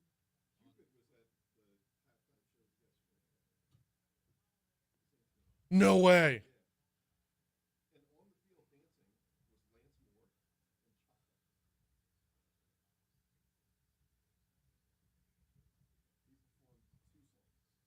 He has 2 songs. He's got Choppa Style and Yeah or Yeah. Oh no, Cupid's got 2 songs. Cupid's got 3 if you count the one he did with Big Fave. Hello Somebody. Bro, no, Hello Somebody's not the collaboration. They got another one.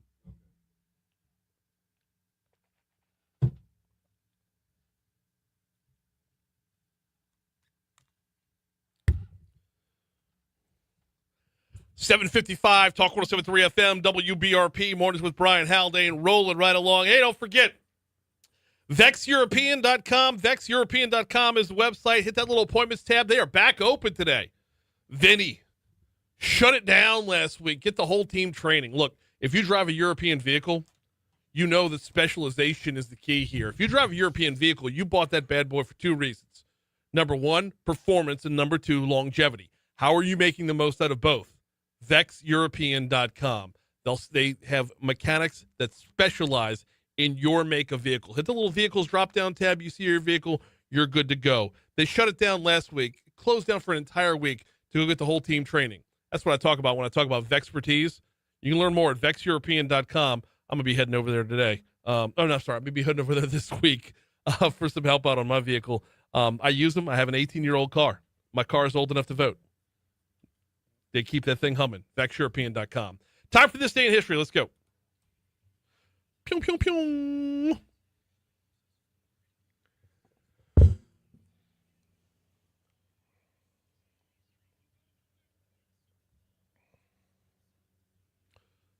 All right, CV, what you got? All right, this day in history in 1967 was the debut of the ABA, American Basketball Association. Love it. The Anaheim Amigos fell to the Oakland Oaks, 134-129. LeBron had 5, 10, and 10 that night. He wasn't playing for the Flint Tropics yet? He was not. Let's get tropical. 2010. Wait. Okay, are you going chronologically? I am. On this day in 1792, cornerstone was laid for the White House. That is true. Yeah. Yep. Marking the beginning of that construction. Got laid. Hey-o. 2010, Chilean miners rescued after 69 days trapped underground. 33 miners are dramatically saved in the... Clarification there, MINERS, right? Yes. Okay. Yep. out to the Atacama Desert. Yeah. 2021, William Shatner makes a trip to space on Jeff Bezos's Blue Origin space shuttle. Hey, good for him. Mm-hmm. Does that Good officially make him an astronaut? Yes. That You make the trip. Him, Katy Perry. Go ahead. Your mic Yeah. went on. Go to do it again. Him, Katy Perry. Why not? I mean, Yeah. we're just letting anybody go to space now. Yes. You Ben go to Affleck's space. next. You go to space. Notable birthdays. Oh, Lenny we don't have- Bruce. No kid. Yeah. Big Lenny Bruce fan over here. Paul Simon. Okay. Sacha Baron Cohen. My wife. Margaret Thatcher. Mm-hmm. She's so hot. Ashanti. Ashanti. Also hot. Somebody who used to play football. Jerry Rice. That fella. Yeah. Marie Osmond. Sure. Why not? Sammy Hagar. Okay. Kate Walsh, actress. Kate Walsh. Heard of her. Yeah. Tisha Campbell Martin.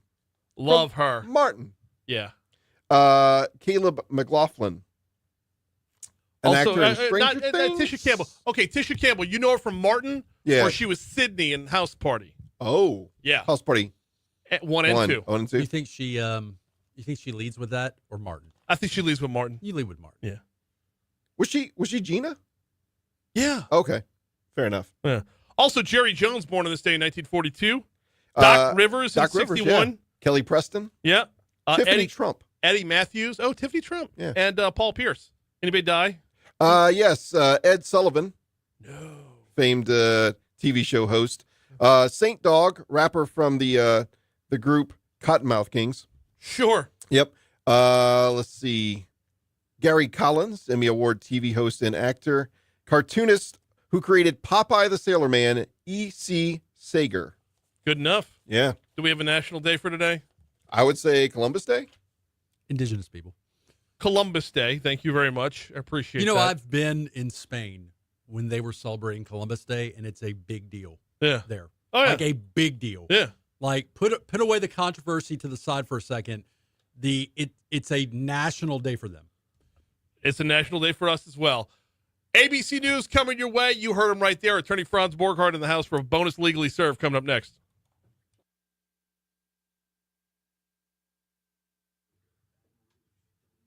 Oh, Diane Keaton.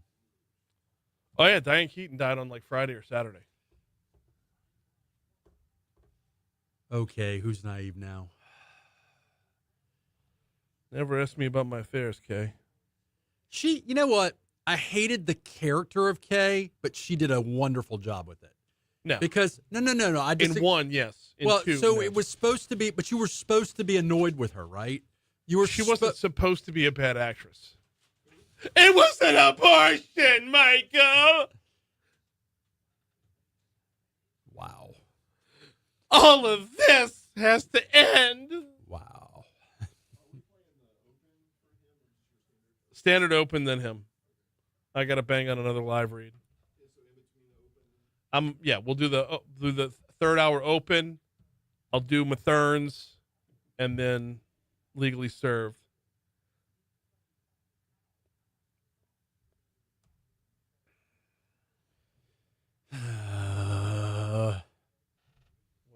Just school stuff. For you or for Fisher? Not for me. I mean, yeah, for Fisher. I don't know if you meant like. I'm going to parent-teacher day today. I didn't need to go to parent-teacher day. Okay. I'm going. And everybody's like, why are you going? And I'm like, because I want to lock eyes. Yeah. I think they're off on Friday. Abby's at St. Joseph's today. Like Shadow Day or whatever. So. Is it like training day? Is she like, does she have Lorenzo kind of like line up? Like, hang on now. Lorenzo is the current tropical storm in the Atlantic. Right. Yeah.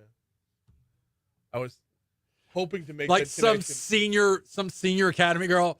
Damn, Abby. I didn't know you like to get PCP, angel dust. That would be a hilarious and tragic movie right there. Yes. Abby Training Day, St. Joseph's Academy. Ain't no Denzel over there. Well, I bet you there's some Denzels. Regina. What, say again?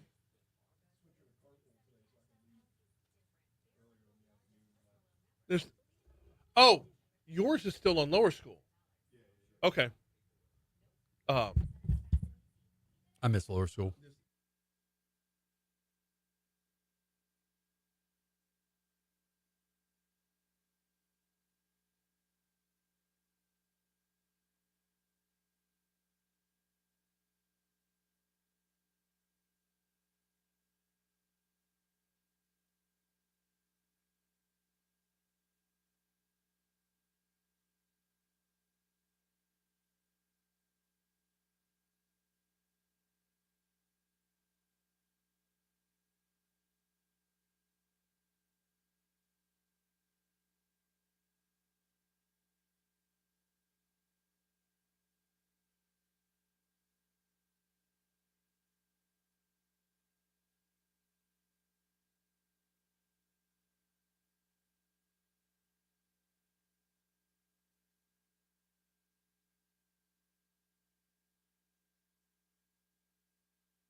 How long is this?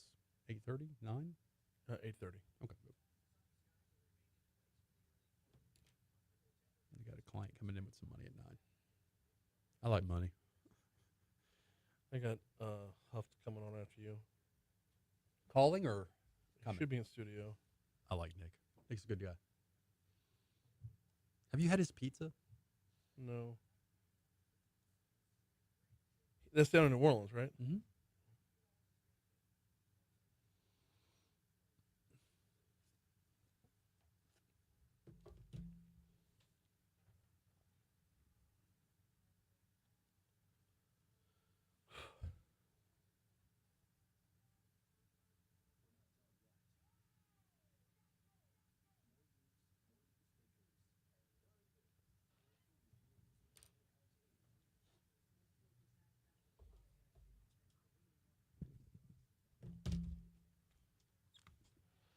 .806 Talk 107.3 FM WBRP mornings with Brian Haldane rolling right along. Hour 3 coming your way right now. We got attorney Franz Borghardt coming up in just a minute for a little bonus legally served. Let's talk about Kyren Lacy and I mean every aspect of the story. Also this hour we got Nick Huft and Jay Hover stopping by. I got the MC live after 5. Excuse me. I got the MC Thrive after 5 on Friday.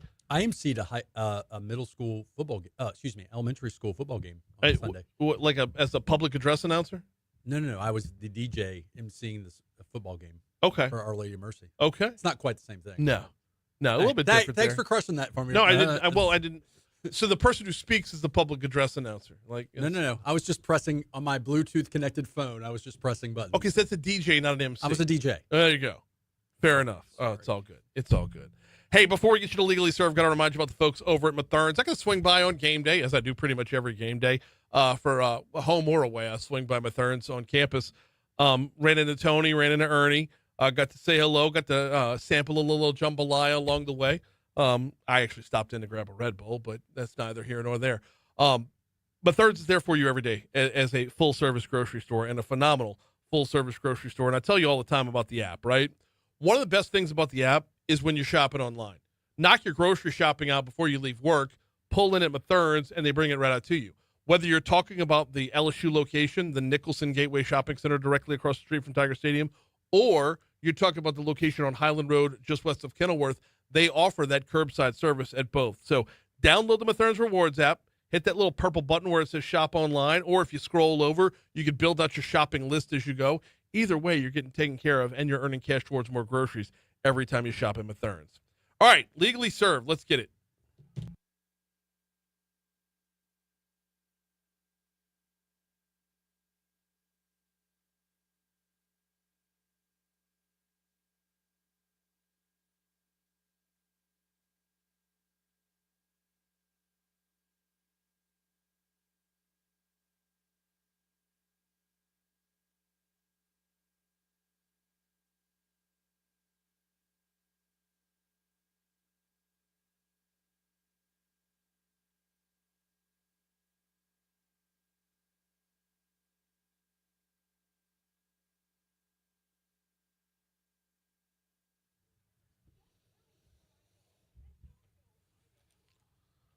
Welcome in, Franz.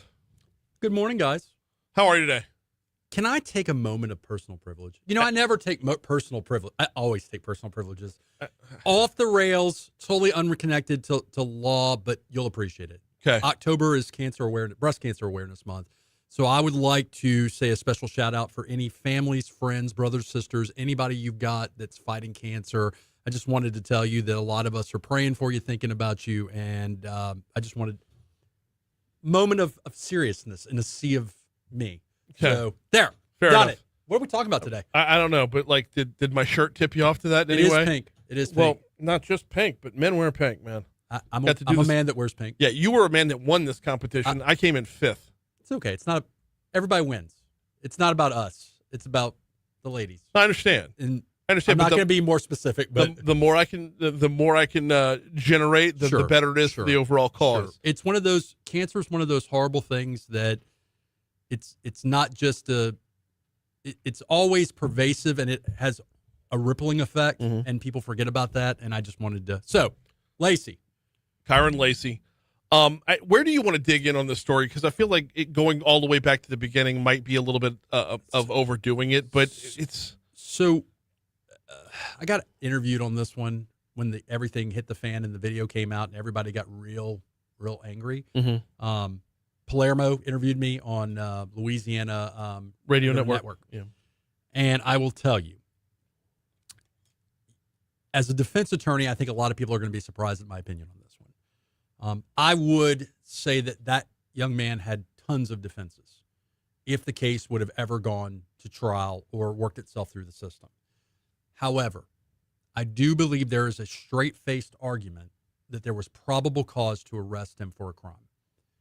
And everyone's like, well, wait, how can that happen? How can you have probable cause to arrest someone for a crime while simultaneously he might be, quote unquote, not guilty? Or I'm not using the word innocent, not guilty. And what it really comes down to is probable cause is more likely than not you did a crime.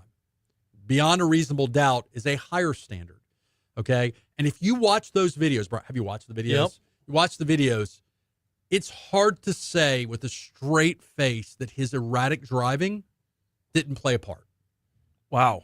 Okay. It's hard to say that. And I say that because we live in a legal system, Brian Haldane, we live in a legal system where if I'm drunk and I get into a car accident and somebody dies, even if the car accident isn't my fault, I'm drunk driving when a fatality happens, I can be charged with vehicular homicide.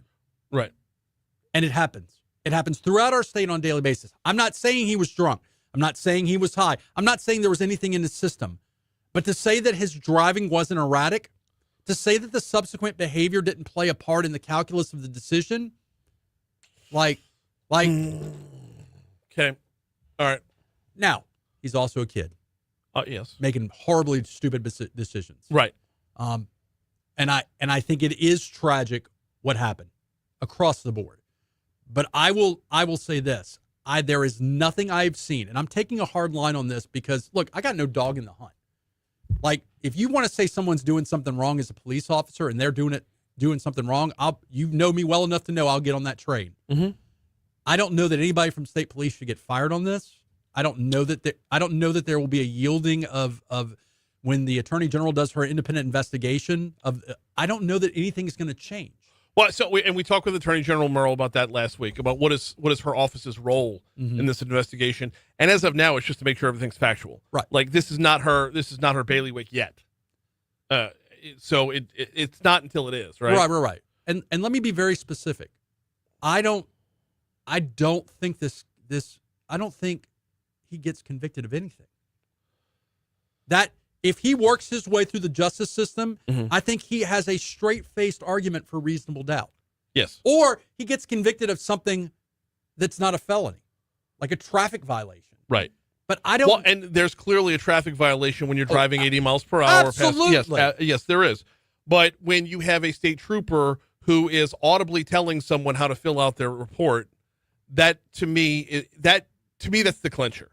Is it malfeasance? I don't know that that's malfeasance. And by the way, they consult with each other all the time to how to fill out reports. Now, if it's how to fill out this report in a way that's deceitful, that's a lie.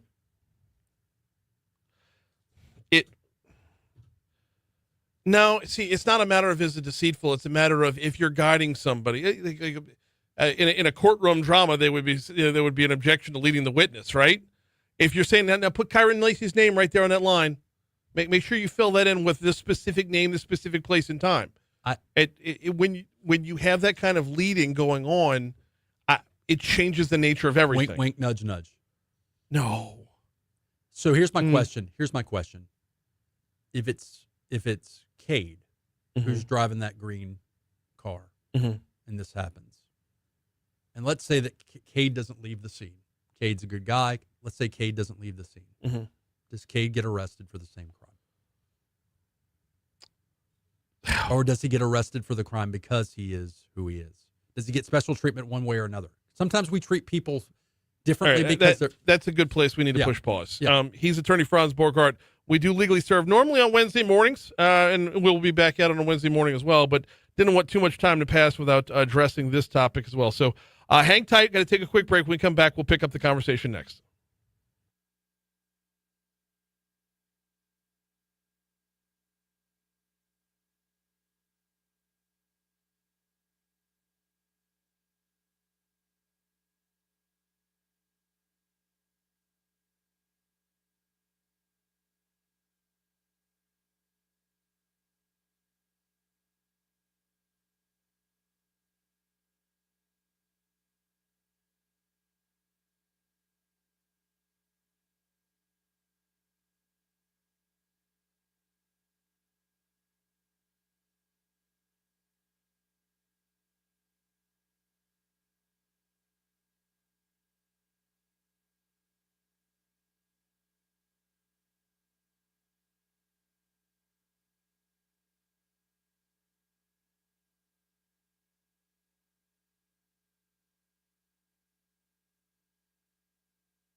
I cannot imagine what that is like.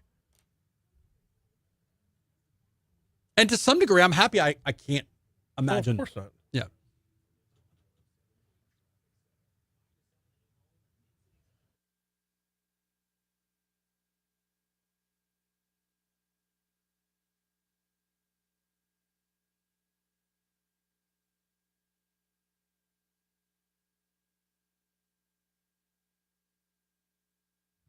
.817 Talk 107.3 FM WBRP mornings with Brian Haldane rolling right along. We got a bonus legally served with attorney Franz Borghardt going on right now. Coming up next segment, Jay Hover, you know him from Live After 5, Nick Huft, both going to join me. We're going to be talking about the Weekenders Ball coming up on October 17th out of Beauvoir Park. It's like the player haters ball. Kind of. So back to you, Silky. Let's dive back in on this topic, because one of the things I'm having trouble separating here, Franz, is the fact that if this were your case and there were a state trooper telling somebody what to put on a piece of paper, slam dunk, you're already smoking your victory cigar. I love it. Right. I love it. Right. So how do you separate that from everything else? So let's something that we don't talk about often at parties. My client might be not guilty and simultaneously not be innocent. Okay.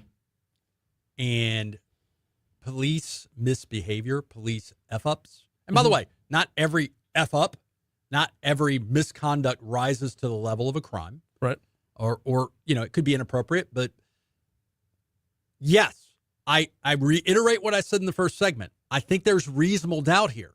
But to say that Lacy had completely clean hands is somewhat disingenuous, and I think that there was probable cause to arrest him. We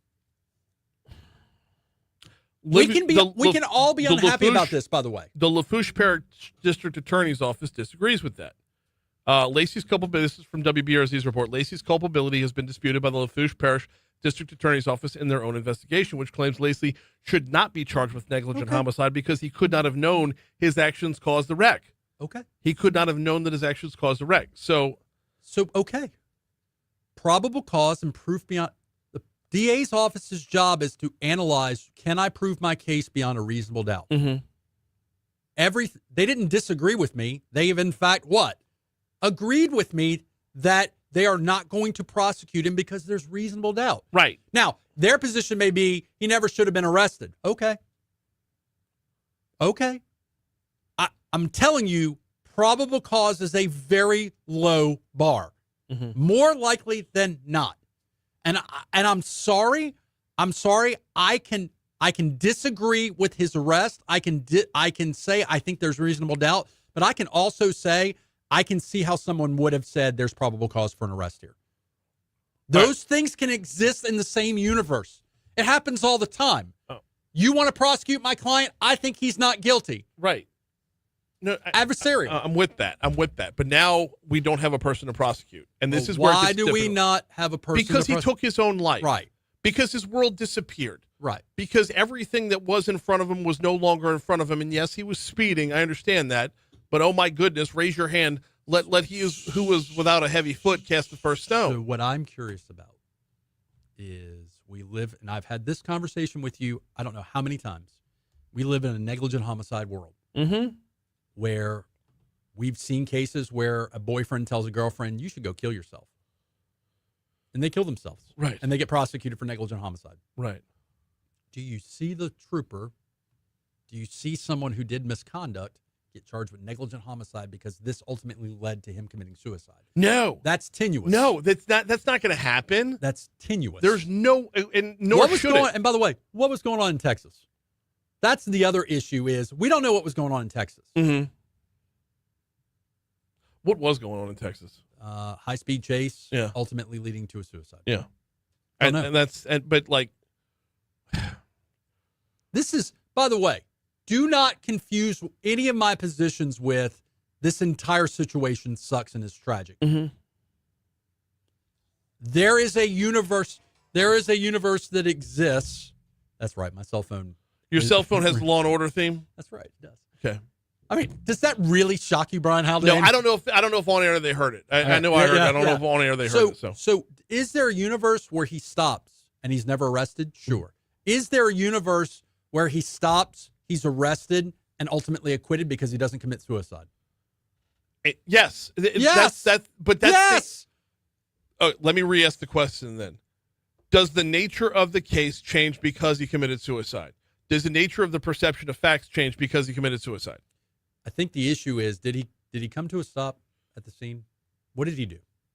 He was stopped, wasn't he? What did he leave the scene of the accident? Did he come to a stop? How did this play itself out? The issue is for me, when we start talking about reasonable minds disagreeing about, is he at fault for the accident? Is he not? Again, we live in a state, whether you like it or not, we live in a state where you can be a part of an accident that's not your fault, and if your BAC has a smidgen of alcohol, you can be charged with vehicular homicide. So you're asking about if he left the scene. The Lafourche Parish DA's office says he had no reason to know that he should stay on the scene. Okay. What does leaving the scene of an accident look like? It looks like guilt, but Right. And what does it also take out of the equation? Your ability to do what? I don't know. Defend yourself? If there is erratic driving coupled with an accident, the police can draw your blood without a warrant. Okay. Let's not mince Well, words. no, but this you're- is defense attorney Franz, former prosecutor Franz, saying leaving the scene of an accident, that there's a fatality. Which you didn't know about. Okay. No, how is he supposed to know the person's dead? You're 70 yards away. How are you supposed to know the person? Doesn't mean you, whether he's dead or not, what are you depriving the state of Louisiana and that parish from? Blood extraction. By the way, I would have loved to defend him. Unbelievable red herring, Franz. And that's There's not there's no way. We don't know. We don't know. That's part. Why would you leave the scene of an accident, whether or not there's a homicide Because or you not? thought you had nothing to do with said accident. You thought you had nothing to do with the accident, or alternatively, what? You had something that you knew you were in. I'm not saying I have no proof of that. Right. I'm saying these are parts of the calculus that I'm sorry. We'll never get to the finish line on this one. Right. I would have loved to defend him. This would have been, on all accounts, I think this would have been a not guilty. If it ever got to trial, I would have loved to defend him. Oh, I don't think this would have gotten to trial. Oh, I don't. Well, the DA's office has told you it never would have gotten to trial. Right. They would have either no true billed it with the grand jury, Right. or just decided not to prosecute. Right.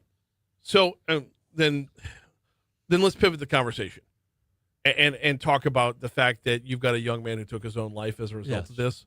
Yeah. More death does not make things better. No. More death does not bring back 78-year-old Herman Hall. Mm-mm.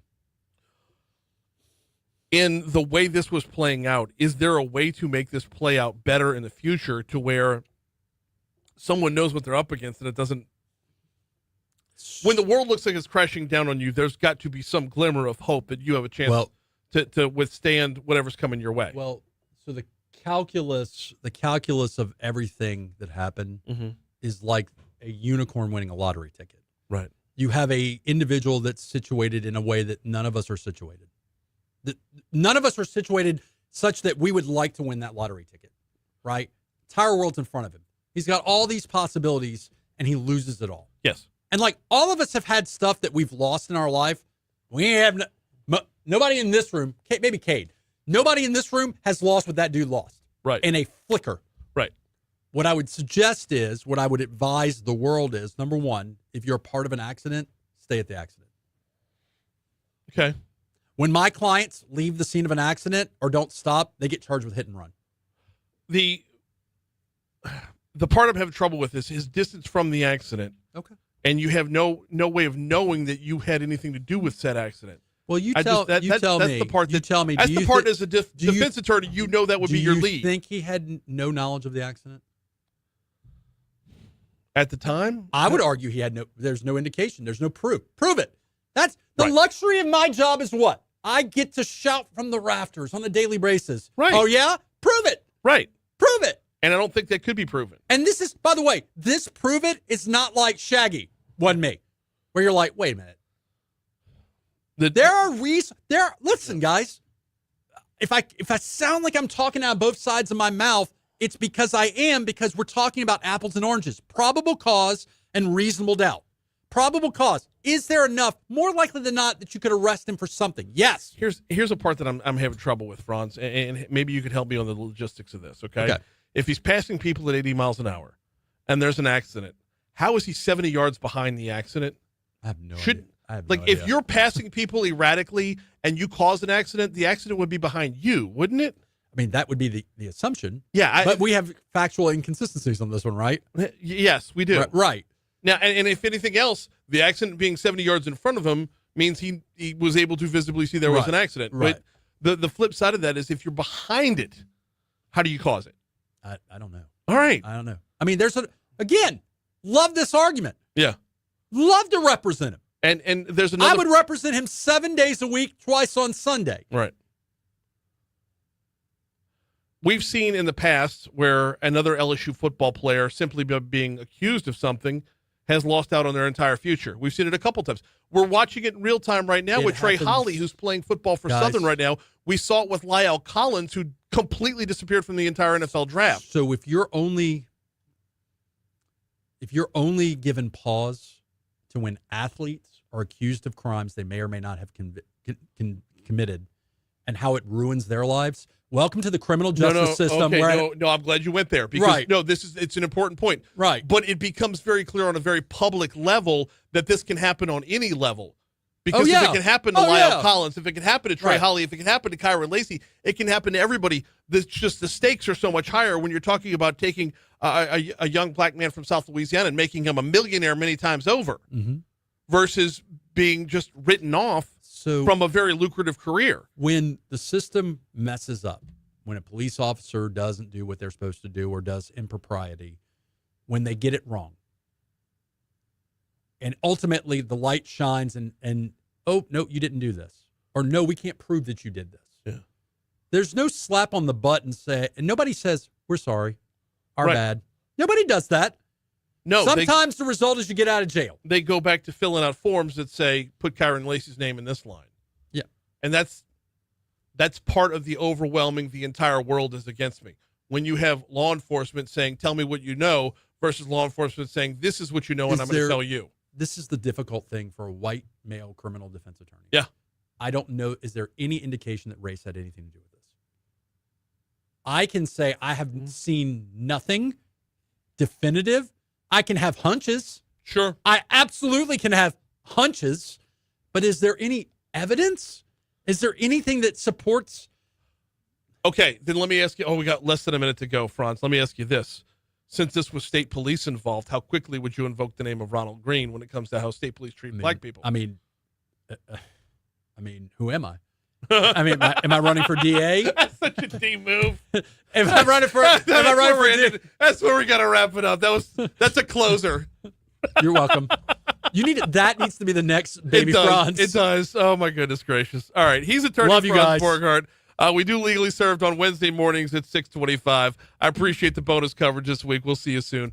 Right now, we're coming up on 8:30 at Talk 107.3 FM. Big festival coming up this weekend. We got Jay Hover in studio to talk about it in a little bit. Nick Huft is going to be on the hotline as traffic has proven to be problematic for him. So let's go ahead and take a quick break. Oh, before we take that break, let me remind you, go to talk1073.com right now. Duplessis Pool Builders, working to raise money for dreams come true. You can help out and possibly win a pool. That's at talk1073.com. Here's news.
837 Talk 107.3 FM, WBRP, mornings with Brian Haldane, rolling right along.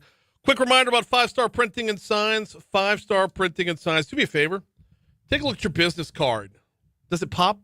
Does it really draw your attention? Do me a favor. Take a look at any printed material you have in your office, whether you're talking about brochures, one-sheets, flyers, heck, the signage on your wall. Is it really grabbing your attention? Is it time for a refresh? This is what my guy Danny and his team do over at 5-Star Printing and Signs. They'll collaborate with you. They will make you remarkable, as in to be remarked upon. 271-4096 is the phone number, 271-4096. And I talk about the printed material so much, I often forget they'll wrap your vehicle too. I mean, when your business is out of sight, it is out of mind. The branding is more important now more than ever. Wrapping your vehicle might not be the bad idea here. Give Danny a call. Walk through the process. Learn about it. He'll handle the vehicle wraps. They'll handle merch, putting your logo on merch. Printshop5.com is the website if you want to get a look at the full catalog. But give them a call, 271-4096 for 5-Star Printing and Signs. All right, coming up this weekend, October 17th to be exact, is a new, we call this a festival. Jay Hover's in the house. We got Nick Huft on the hotline. Is this a festival? Is it a one-off event? Is it a gala? It's called the Weekenders Ball. Tell me all about it. Nick, go ahead, buddy. Hey, Brian, how are you, man? I'm good, Nick. How are you? I'm doing great. Thanks for having us on. Of course. Yeah, so I think it's the exact opposite of a ball. Okay. The Weekenders Ball is what it's called, but it's kind of, it's going to have more of a festival type of vibe. Yeah, it's a good time. I think at the restaurants that we run in Baton Rouge, the Overpass Merchant in particular, we do wine dinners there all the time. Mm-hmm. And they're formal events. This is sort of the exact opposite, but taking the cuisine and the wine experience, and then combining it with obviously Beauview Park, which Jay can talk to you about, and just having a good old time. All the money that we are collecting is being pushed towards the American Cancer Society as well. And the American Cancer Society does phenomenal work. In fact, I'm coincidentally, and I promise I didn't do this on purpose, I'm wearing my Men Wear Pink American Cancer Society polo today. We're midway through Breast Cancer Awareness Month, and it's a good time to remember about the great work that they do at American Cancer Society. So obviously a top-notch cause going on. Jay, let's bring you in here to talk a little bit about what folks can expect. Yeah, absolutely. As Nick said, a great fundraising event out at Beauvoir Park, located under the Perkins Road overpass. Nick and his team bringing all their great restaurants between here and New Orleans. Mm-hmm. So have some great food, great wine, as Nick mentioned. We'll also be bringing Dusson, Garrett, Benoit, great trio up from New Orleans. Going to bring some funk, some blues, some rock and roll, and some soul to the park. So come on out and support a great event. Dusson, Garrett, and Benoit. DGB. That's okay. Right. Now, I'm not familiar with the work here. What are we getting with this? New group, just phenomenal musicians. Each of them in their own right have joined to form a trio, really, kind of a quintet. They got a drummer and a great bassist as well. So, excited to get them up here. Very cool stuff. Nick, let's go back to you real quick. Talk about the restaurants that are going to be there. Man, it's good lineup. We've got Overpass Merchant, Curbside, Shoji, Chow Yum Fats, Iverstein Butcher, Il Supremo Pizza for Metairie will be there, Junior's Bar Car. It's going to be awesome. I think it's a chef-driven sort of experience. You'll get 10 plates, 10 glasses of wine for $50. 10 plates, 10 glasses of wine for $50, which is an unbelievable deal. We'll get to the wine in just a second, but let's stick with this if we could for a second, Nick. When you talk about chef-driven, the restaurants you just rattled off, they never, ever shy away from trying new and innovative things. I mean, this is a lot of those have really pushed the culinary envelope in Baton Rouge. Yeah, it's going to be great, man. There's salmon yakitori, chorizo tacos, charred octopus, obviously slices of pizza, some burgers from Curbside. Gail's Fine Ice Cream will be there doing some pumpkin-inspired fall ice cream. So it's going to be a good time. Gotta love that. Moving over to the wine, it says wines by Duckhorn. Who's that, and what do I need to know? Yeah, so Duckhorn, Jason with Duckhorn has partnered with us, and tons of great wine. Anything from cabs to shards to rosés. You're going to get the whole assortment of what the Duckhorn portfolio has to offer. There'll be a cash bar as well. Kids, I mean, pretty important. Kids are invited. Shoes are optional. You know, it's a good time to come out to Beauview Park. If you've never been to Beauview Park, it's across the street from the Overpass Merchant, right there under the Perkins Overpass. Quite possibly the greatest music venue in Baton Rouge. Bold. But quaint neighborhood, cozy, good time, good food, good wine, $50. All the money's going to American Cancer Society. By the way, when you're looking for Beauvoir Park, when you ask yourself, "Am I really in the right place?" That's when you're in the right place. Exactly. If you're trying to find it, when you ask yourself, "Am I going the right way?" Yes, you are. Jay, let's talk about the venue. Nick getting kind of bold right there, saying the best venue in Baton Rouge. I dig the confidence for sure, but you're known for putting on events. Talk to me a little bit about bringing this together in this location. Absolutely. As Nick said, I stand by it, Nick. Appreciate you, brother. Oh. But, you know, just a backyard vibe. As you mentioned, we've had people that come to all our shows who've lived in Baton Rouge for 20-plus years and just had no idea that the place existed. So just a laid-back vibe, as Nick mentioned. Shoes are optional, but come out, support great food, great music, and great wine, and, of course, a great cause out at Beauvoir Park. If shoes are optional, I'm guessing the suggested attire is rather casual as well? Absolutely. Okay. For sure. That's October 17th. Give me the times on this bad boy. So we've got a kid band from Baton Rouge Music Studios opening up the event at 6 o'clock. Nick, you might want to mention a little VIP experience with DGB hitting the stage at 7 p.m. and roll until at least 10. Tell me about the VIP experience, Nick. So VIP gets you just open bar from 6 to 7, and then 7 to 10 general admission. We'll have silent auction items. We're going to do a ring of wine section where you can pay some money, and if you ring a bottle, it's yours. We're going to do a LSU Vanderbilt squares for Saturday. So tons of great ways to raise some money for a great cause. Very cool stuff. And I know it's early in Louisiana to get a look at a forecast. You never want to look more than 48 hours out. But as of right now, and yeah, I'll knock on wood for this, it's going to be primo, like a taste of fall for sure. Yep. Never rains at Beauvoir Hopefully Park. weather hangs on, and it should be a good night. Absolutely. Talk to me a little bit about why the American Cancer Society. I know I kind of gave them my full-throated endorsement on the way in, but from your end, Nick, Sure. from your end. Yes. So, you know, everybody's got to think their own story of, you know, somebody that they know, friend, family, relative. Unfortunately for me, my wife was diagnosed with breast cancer a year ago, and luckily enough, she has battled it. You know, it hits home, and so when I had the opportunity to put on a fundraiser in October, this was the calling. So, Breast Cancer Awareness Month. We're donating the money back to American Cancer Society, and you know their whole mission is to support people that you know are going through something that they may not have the funds to be able to support, and that's what we're raising money for. Well, I know everybody talks about how early detection is the key, and it is, but so are events like this. The amount of money that can be raised goes into research, and you don't get anywhere when it comes to remission rates or survival rates without said research, and we're seeing that trend in the right direction now. That's right. Jay, what about you on the American Cancer Society front? Yeah, absolutely. As Nick said, I mean, cancer's probably touched nearly everybody's life, Mm-hmm. from my grandfather to my uncle to my aunt. You know, so here we are trying to raise some good money for a good cause, as you mentioned, to get ahead of some of this stuff. Keeping it with this, we've got about 2.5 more minutes with Jay Hover. We need to plug Thrive After 5 before we're done. Let's do it. But we got Jay Hover, we got Nick Huft on with us. Where can folks go to purchase their tickets ahead of time? Yeah, so you could go to the Facebook page, The Weekenders Ball, and that would get you anything that you need from there. And then you can go to i2tickets.com, and then from there you can see the festival. You can collect tickets from there as well. Weekenders Ball. I'm actually on the Facebook page right now. It couldn't be laid out any easier. Weekenders Ball coming up this Friday evening out of Beauvoir Park. Nick, I'm going to let you go real quick. I'm going to stick with Jay over here to keep it moving. That sounds good. Thank you for your time, man. Always, brother. Appreciate you hopping on board. That's coming up this weekend for the Weekenders Ball. Jay, let me get you 2 more minutes out of you about I got to MC live. We'll call it Thrive After 5. That's I got right. to MC on Friday evening. Had the New Orleans Suspects were out there, who have been jamming since 2009.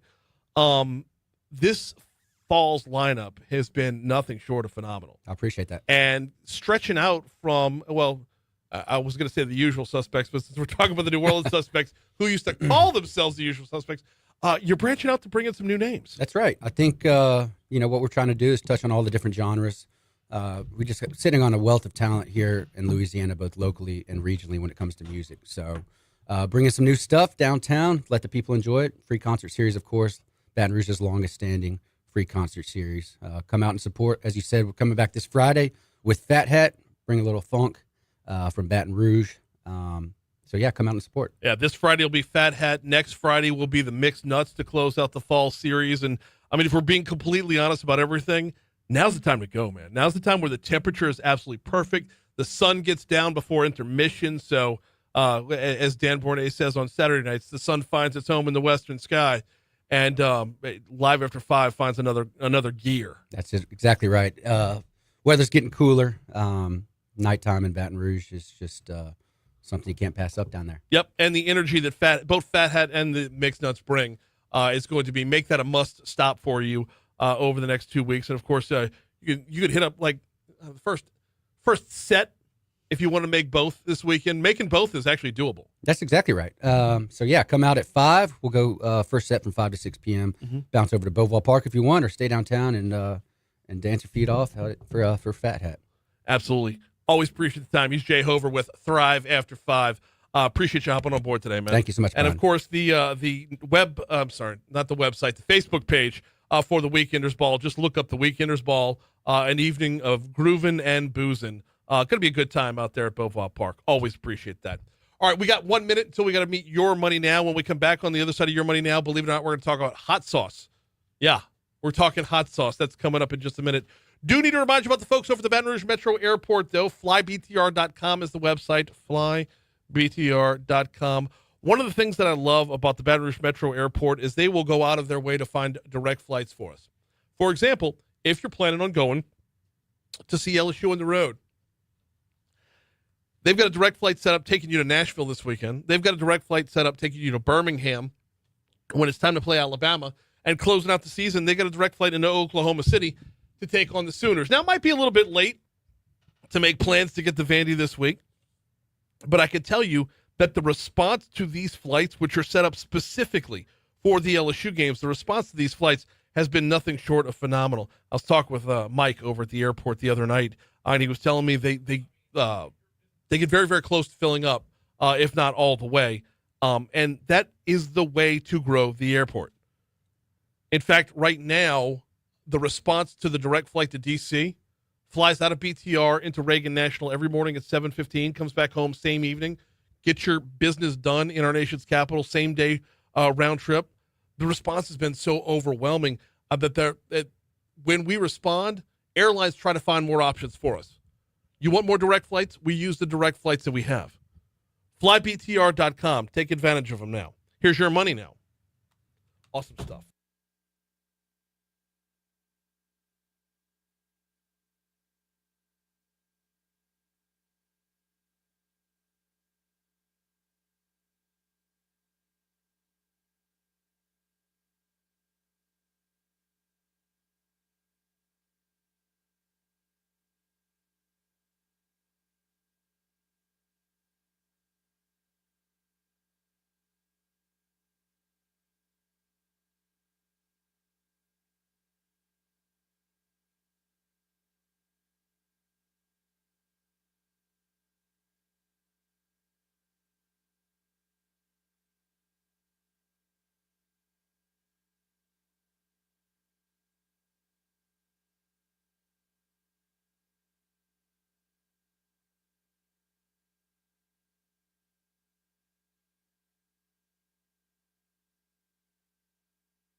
8:55, Talk 107.3 FM, WBRP, mornings with Brian Haldane, rolling right along. Golly, been a fast-moving show. I can't believe we're almost done. About to hand off to Moon Griffon, which programming note, Moon's going to be in town tomorrow. He'll be in studio broadcasting live. You catch him weekdays 9 to 11 right here on Talk 107.3 FM. This is a partnership that I've absolutely, since we picked it back up, has been nothing but phenomenal. The level of coverage of our state's government, it's when you have, I do what I can to get as many guests on to give you firsthand accounts of what goes on in our Capitol. And then you tack 2 more hours onto that with Moon being Moon. And it's just a lot of fun. And along the way, very informative. So you got Moon Griffon coming your way, 9 to 11 right here on Talk 107.3 FM. Before we get out of here, there was a story from Louisiana Radio Network that I wanted to dive into. We'll get to that in just a quick second. I did want to take one more moment to note that we have another tropical storm out in the Atlantic. It is Tropical Storm Lorenzo. And I only note it because it's going to remain a tropical storm, and it's not going to bother anybody. It's in the Atlantic. It's going to loop around and stay in the Atlantic. It's not even going to reach hurricane status. But it is nonetheless the 12th named storm of the season. Nothing has bothered land thus far. I think we got some storm surge from one. Remember which one. That's how unbothersome the entire season has been up until now. And as we start to see the temperatures cool off, I know when we get past the end of September, we start to exhale a little bit. And then when temperatures cool off, we exhale a little bit more. And I know we're not out of the season until November 30th, but this is going to be a very weird year where you have the combination of, if we get 1 or 2 more named storms, all the experts would have been right in saying that we have an above average amount of storms this year. They would be right. And at the same time, we'd all be right by saying we weren't bothered by any of it. Very, very strange hurricane season with a month and a half to go. But we're up to number 12. Lorenzo was the 12th named storm. So, meanwhile, you heard the story from Louisiana Radio Network. My first inclination was to skip right past this story, but as I heard the comments of our Lieutenant Governor, I can't help but dig in. Lieutenant Governor Billy Nungesser and the Office of Tourism are building out a Louisiana hot sauce trail. Yes, you heard that right. Cut 10, please. Everything from touring Tabasco and Avery Island to all kind of demonstrations and attractions unique to what we do, how we make the hot sauces. I kind of love it. Have you ever seen the web series Hot Ones? I want to figure out how to make this a part of that. Like, how can we make this content? Like, don't just travel Louisiana's hot sauce trail. Like, let's get some firsthand experience for people who. Is there a Pepsid Pass right after? There needs to be. For some of them, there should be for sure. Yeah. For sure. But yesterday was National Gumbo Day, so the kicking off of the trail coincided with that. Oh, we made gumbo. I had no idea. Yeah, it was National Gumbo Day. You did good then. Yeah. Nungesser says featured stops on the trail can be found all over the state.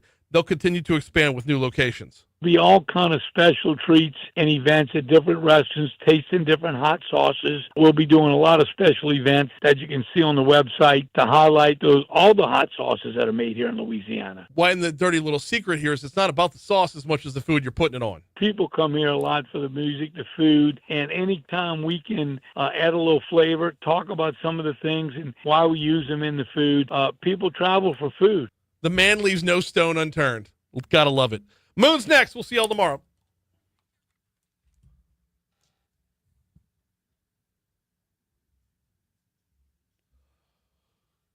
All right, Facebook. Interesting day today. We got Monday morning meetings, so I got to bounce right now. So we'll see y'all tomorrow.